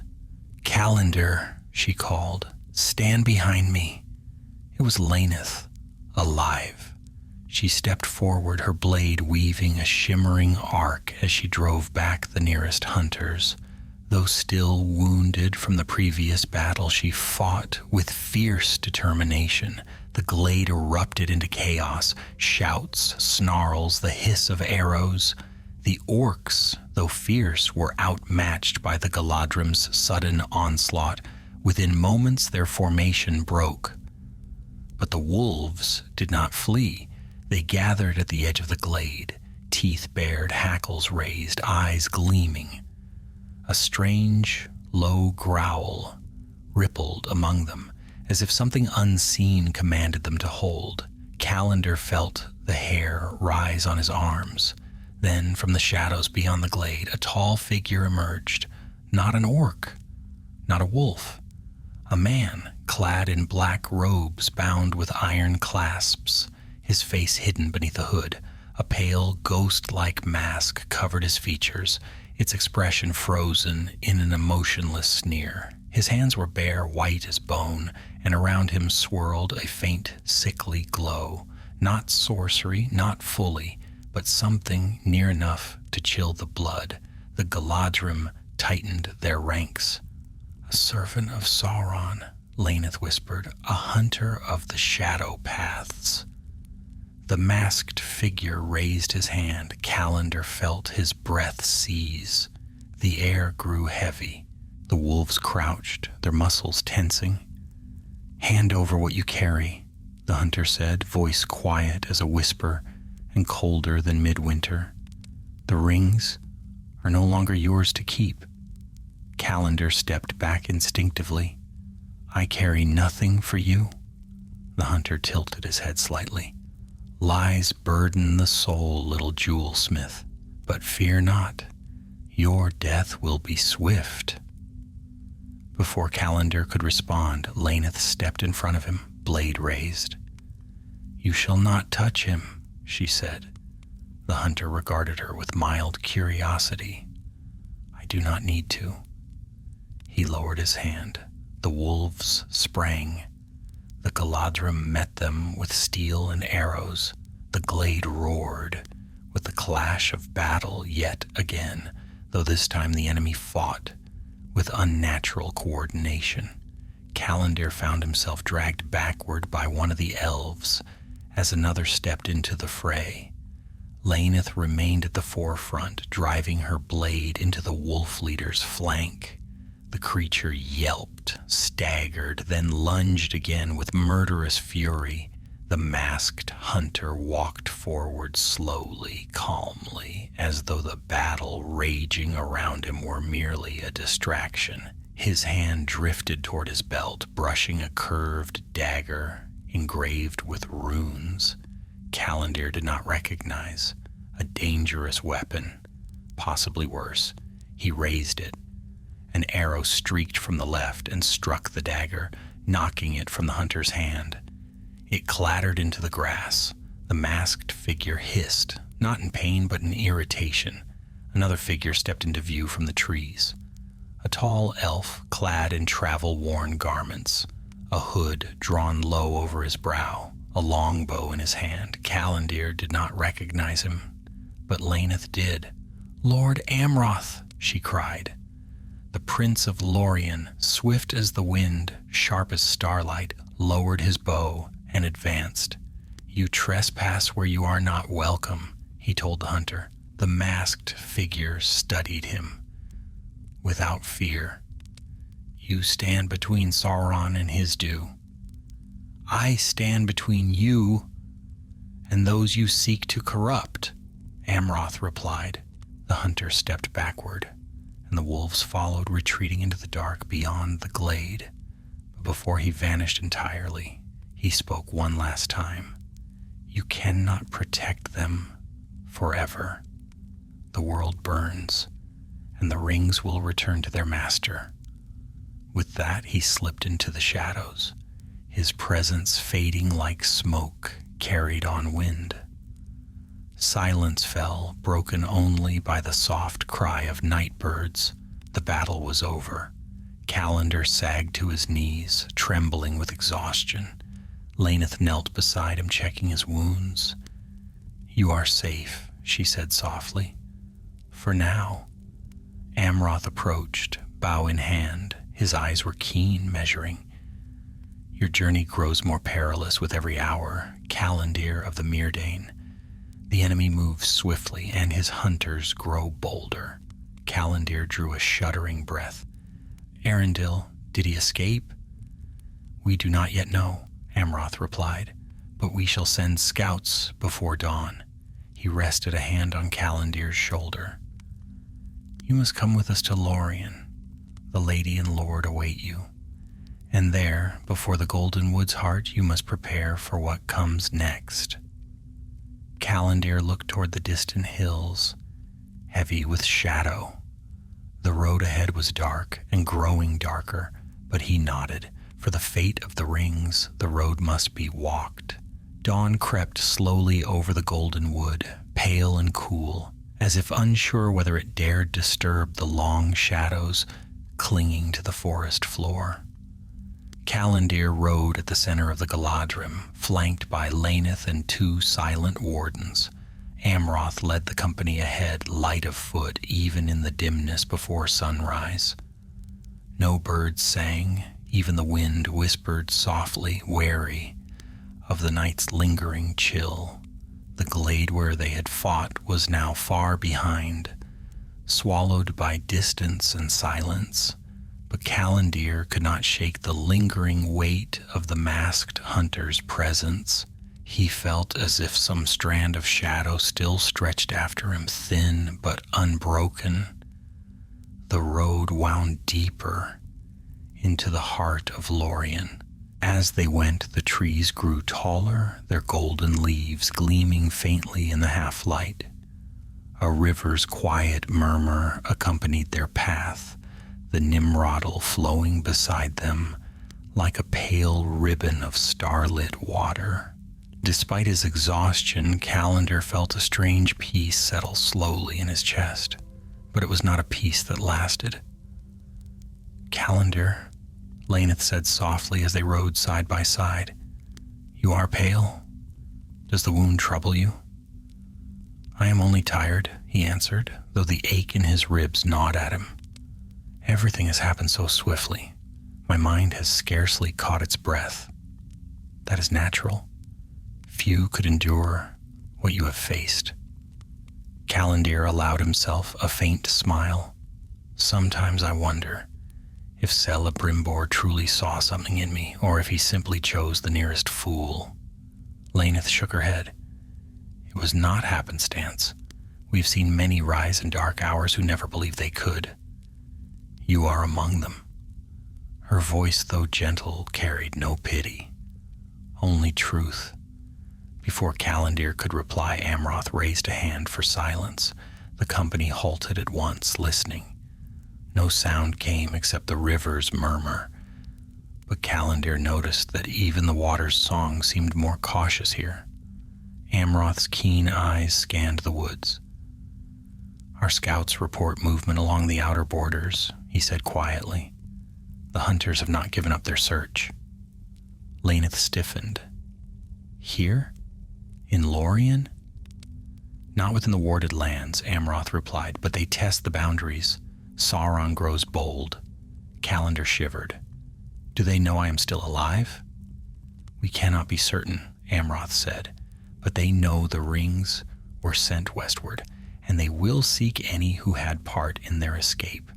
The prince's gaze softened as it turned toward Calendir. Fear not. Once you stand before the lady and lord, no servant of Sauron may reach you. Calendar nodded, though doubt still coiled at the edge of his heart. The company pressed on. The forest deepened. Silver light filtered through the high golden canopy, falling in soft, scattered beams. Paths curved in strange, graceful arcs that seemed to shift subtly as they walked. Calendar felt the hairs rise on his arms. Lorien's wards were not merely enchantment. They were alive, woven into the very roots and leaves. At last, after what felt like hours of slow descent, they came upon a wide clearing beside the silver lode. A series of flets rose among the Malorn trunks, their ropes and stairways blending so seamlessly with the branches that they seemed part of the trees themselves. Amroth halted. "Here our journey on foot ends. From here we will walk to Caras Galadhon." The riders dismounted. Elven attendants stepped forward to lead the horses away. Calendar followed Amroth along a narrow path lined by soft moss. The sight of Caras Galadhon rising in the distance filled him with awe. Great spiraled stairways wound around the colossal Malorns, rising high into the starlit canopy. Lanterns glimmered like trapped fireflies among the leaves. The air itself felt purer, charged with an ancient stillness that made Calendar's heart beat slower, calmer. As they neared the gates, 2 tall guards stepped forth clad in white and gold. They bowed deeply to Amroth. "The lady and lord await," one said. Calendar's breath stilled. His legs felt suddenly weak. Laneth stepped beside him. "Come. You have already stood before them, but now you must do so as the bearer of their hope." The company passed through the gates. Calendar followed the winding stair that climbed to the highest talon of the city. His pulse thrummed louder with each step. When at last they emerged onto the high platform, the world opened around him. Golden leaves above, silver waters far below, and in the center of the talon, Galadriel and Celeborn stood like 2 pillars of ancient light. Galadriel's radiance seemed brighter than before, her gaze deep and clear, as though she could see beyond sight, beyond time. Celeborn stood at her side, tall and proud, his presence calm and resolute. Calendar bowed deeply, almost bending to his knees. "Rise, Calendar of Eregion," Galadriel said. Her voice was soft, yet it echoed in his heart like water rippling through a cavern. "You have come far through peril." He rose, though his limbs trembled. Celeborn stepped forward. "The servant of Sauron who sought you. Did he speak aught of their knowledge?" Calendar nodded and recounted the hunter's words, the wolves, the cold presence that had stalked the glade. As he spoke, Galadriel's expression grew troubled, though her gaze remained steady. "That was no mere man," she said softly. "Sauron sends those touched by his ancient craft, half-bound spirits twisted in secret arts. They walk between shadow and substance. They cannot be slain by blade alone." Calendar felt a chill. "Then how do we drive him away?" "Light," Galadriel said simply, "and the strength of Lorien's wards. He will not enter these woods again lightly." Celeborn turned. "Amroth, strengthen the guards along the Nimrodel. No stranger enters Lorien without our leave." Amroth bowed and withdrew. Galadriel approached Calendar. Her eyes shone with quiet sorrow. "Calendar, you bear a grief heavier than your years were meant to carry, but grief often sharpens courage." Calendar swallowed hard. "My lady, will Sauron conquer all? Eregion is lost. Celebrimbor is gone. Darkness spreads." Galadriel's gaze softened, though sorrow lingered behind her light. "Sauron has struck a mighty blow, but the world's fate is not yet sealed. So long as hope endures, The shadow cannot claim all lands. Celeborn placed a hand on Calendar's shoulder. Your journey has not ended, though its purpose has changed. Calendar frowned. Changed? Galadriel nodded. Nenya and Narya have found safety, but one more path remains. You must bear word to the last of the messengers. You must ensure the remaining strongholds of the West know what has befallen Eregion. Celeborn added quietly, You will go north, beyond Lorien's borders, to seek refuge where Sauron's reach falters. The Dunedain, the folk of Elrond, the watchful guardians of the north, they must be warned. Calendir hesitated, but the hunters, they will search, Galadriel said, and you must remain hidden. This path will demand silence and patience, greater than any battle. She lifted from her side a small phial glowing faintly with pale radiance. Take this, she said, a gift. The light of Arendil may guide you when hope seems thin.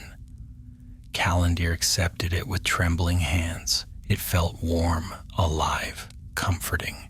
Galadriel stepped back. Rest this day. At nightfall, your journey continues. Celeborn gestured for the wardens to lead Calendir to a resting flet. As he stepped away, Galadriel's voice followed him like a whisper of wind. Do not despair, Calendir. Even in this black year, the smallest flame may defy the night. Calendir paused, breathing deeply of the golden air. He felt the weight upon him, but also the faint spark of something new. Resolve. For though the shadow grew, the road was not yet ended, and he would walk it. Evening dimmed slowly over Caras Galadon, as though the daylight lingered in reluctance to surrender its hold. The malern leaves turned a deeper gold beneath the fading sun, and the air carried a hush, soft but expectant. Calendir sat upon the resting flet prepared for him, gazing out over the vast forest. From this height the golden wood stretched like a shimmering sea, its rustling boughs murmuring secrets older than memory. He could almost pretend the world was peaceful, that no flames devoured Eregion, that no shadow crept westward. But the memory of smoke staining the horizon haunted him still. Every heartbeat seemed to whisper a warning. The road is not done. The danger has not passed. Calendir fingered the phial Galadriel had given him, watching its pale radiance pulse like a quiet heartbeat. A comfort and yet a reminder. Light was meant for darkness, and he would soon walk into darkness again. As night fell, a soft rustle of footfalls stirred the air. Laneth emerged upon the flet, moving with the grace of the Galadrim, though her steps were slow from her wounds. You should be resting, Calendir said gently. She offered a faint smile. I have rested enough, and you will be leaving soon. I wish to speak with you before you go. Calendir nodded, rising. The moon's first silver sliver gleamed above them, casting a pale glow across her face. I have thought much since we escaped the valley, she continued, about what we endured, what you endured. Her gaze searched his. Calendir, you carry a weight, not meant for one so young. Someone must, he said quietly. She shook her head. But why you? Why did Celebrimbor choose you above all? He opened his mouth, but no answer came easily. After a long silence, he murmured, I do not know. Perhaps he saw something in me. Or perhaps he had no choice at all. I was there. I was willing. Willing, she echoed. Many are willing in times of peace. Fewer remain so when the world burns. Her words struck something deep within him. Fear, doubt, and that fragile spark of resolve twisted together. Laneth stepped closer, lowering her voice. When you leave Lorien, the wards will no longer shield you. The hunters will roam freely. If you find yourself in peril, call upon the Galadrim. Call upon me, we will answer. He felt warmth rise in his chest. Laneth, I will not forget. She bowed her head, a faint flush in her cheeks. Good, then I can be at peace? Before Callandir could reply, a soft horn call drifted through the treetops. Low, melodic, summoning. Laneth's expression sobered. It is time. They descended together through spiraling stairways, reaching the great Talon where Galadriel and Celeborn awaited. Lanterns flickered in the branches, shedding gold light across the high platform. The Lord and Lady stood serene and solemn, as if carved from moonlight and morning dew. Galadriel's gaze fell upon Callandir with gentle clarity. Your strength has returned? It has, my lady. Then the road shall open before you. Celeborn gestured toward the far end of the Talon. There rested a travel pack, light but sturdy, fitted with lembas, a water flask, and a cloak woven with Lorien's protection. You will not ride from here, Celeborn said. A horse would draw attention beyond our borders. You must travel on foot along the northern fringe of the woods. Keep close to the silver lode, but never follow it openly. When the water meets the Anduin, you shall turn north. And then? Callandir asked. Galadriel answered, her voice soft but firm. Then you must seek the hidden valley of Imladris. Elrond Half-Elven has opened his refuge to any who flee from Eregion. There you will find the last of the messengers. He must hear the tale you bear. Callandir's breath caught. Elrond fled Eregion as well? Celeborn nodded. He fought at Celebrimbor's side until the bitter end.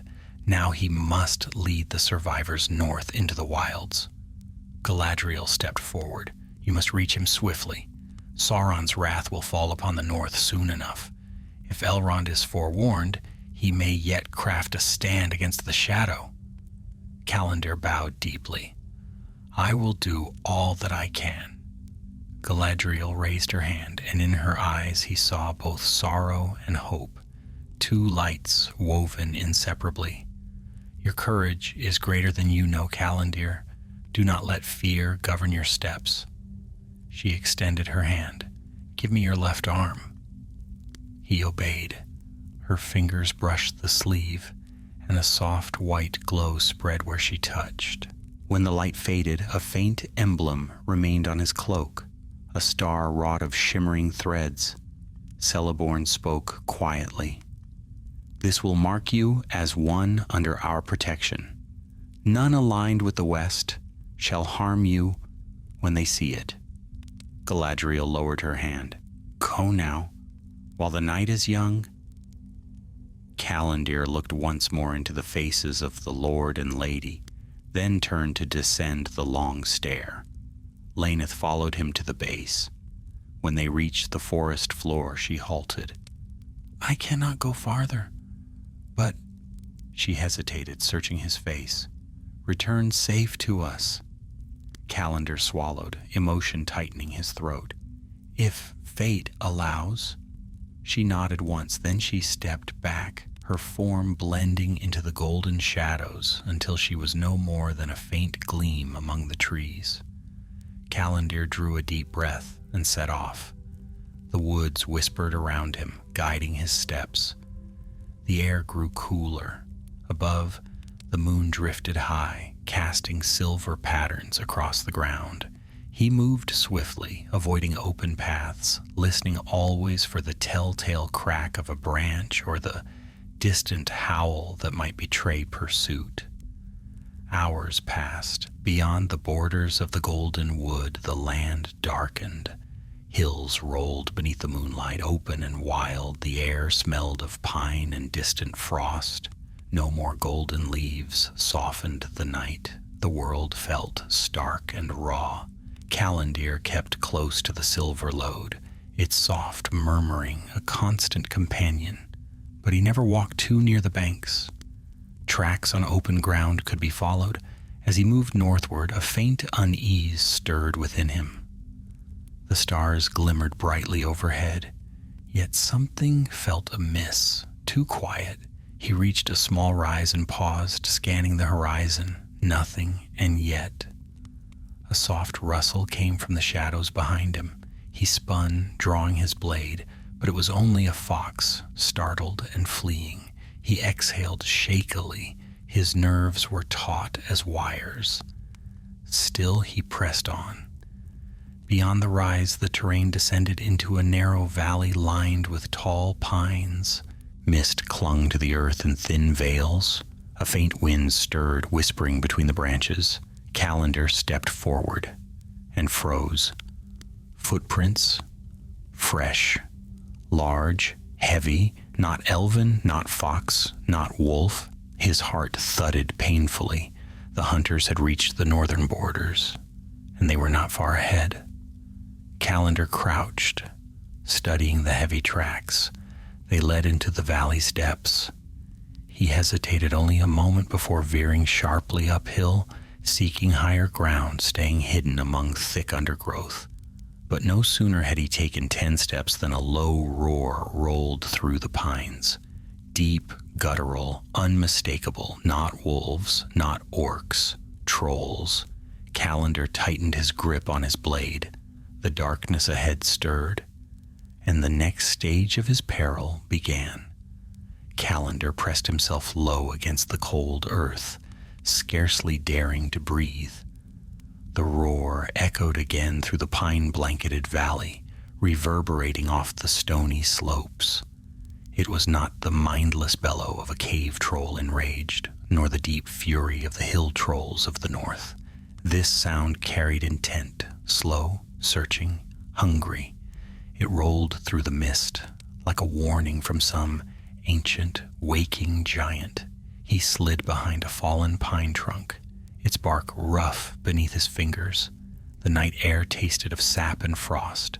The moon's pale glow scattered weakly through the drifting mist, turning the world into a blurred tapestry of gray shapes and long shadows.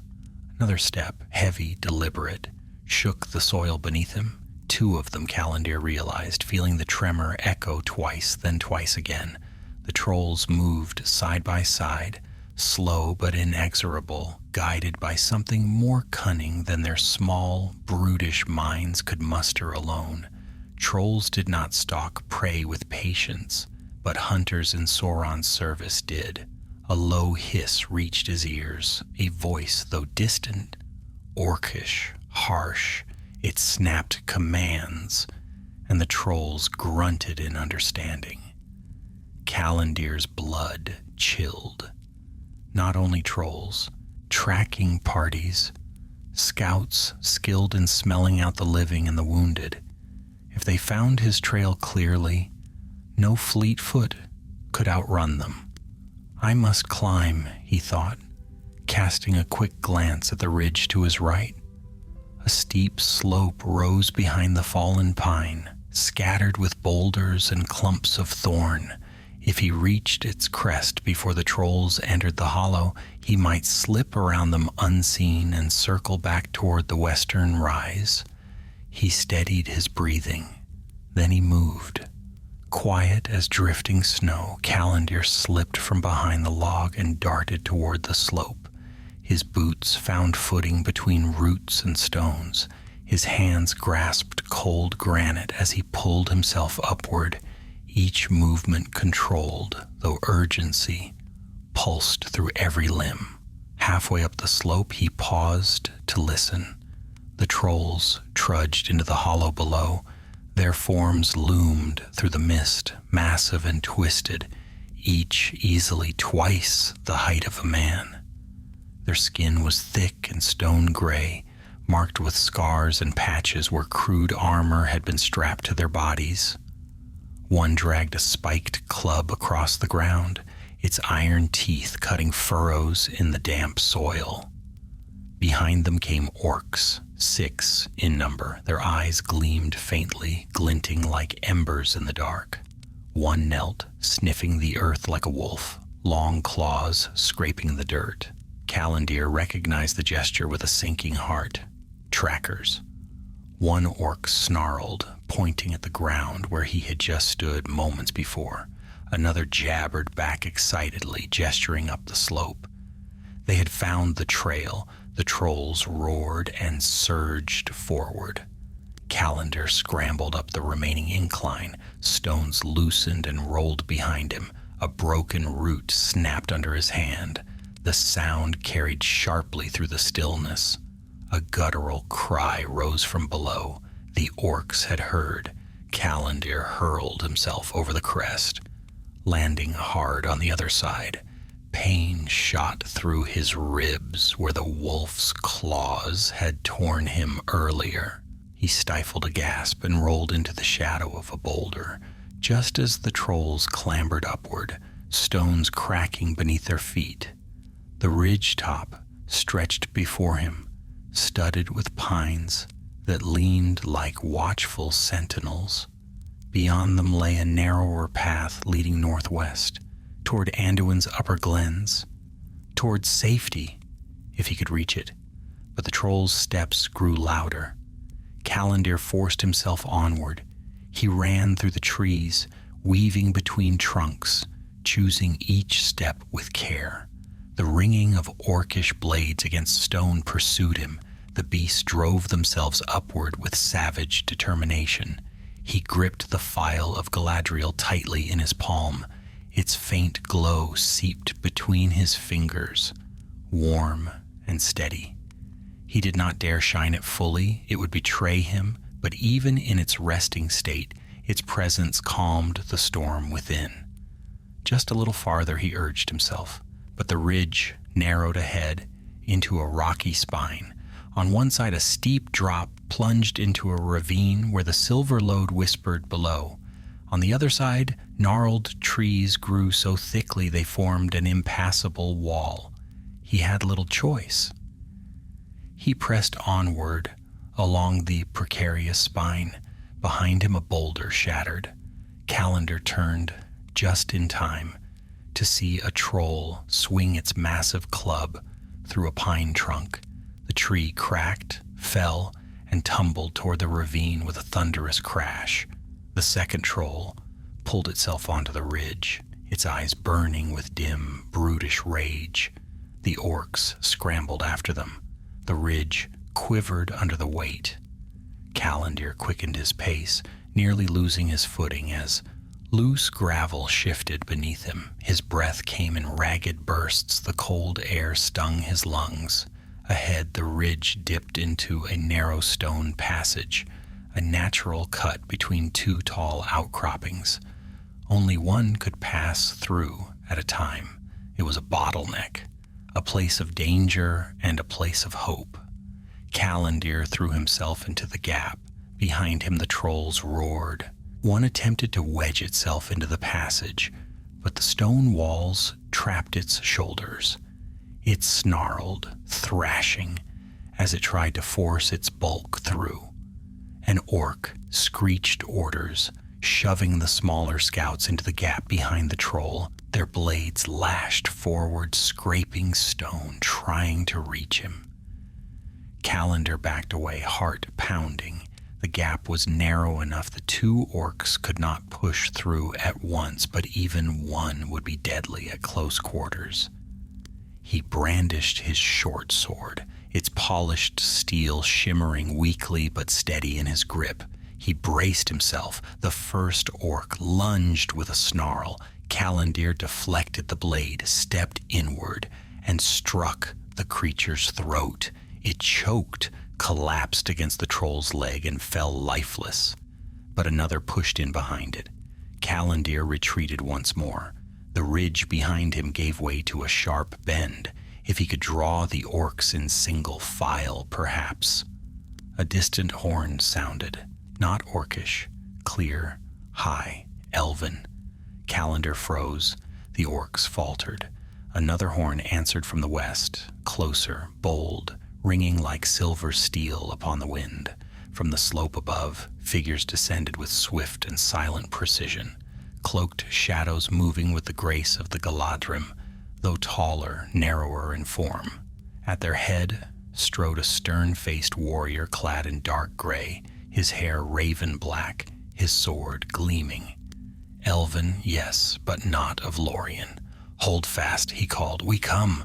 Calendir's breath caught.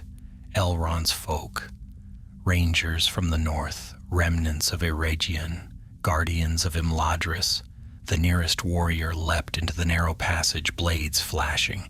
The orc reeled back as the newcomer's sword struck with brutal precision.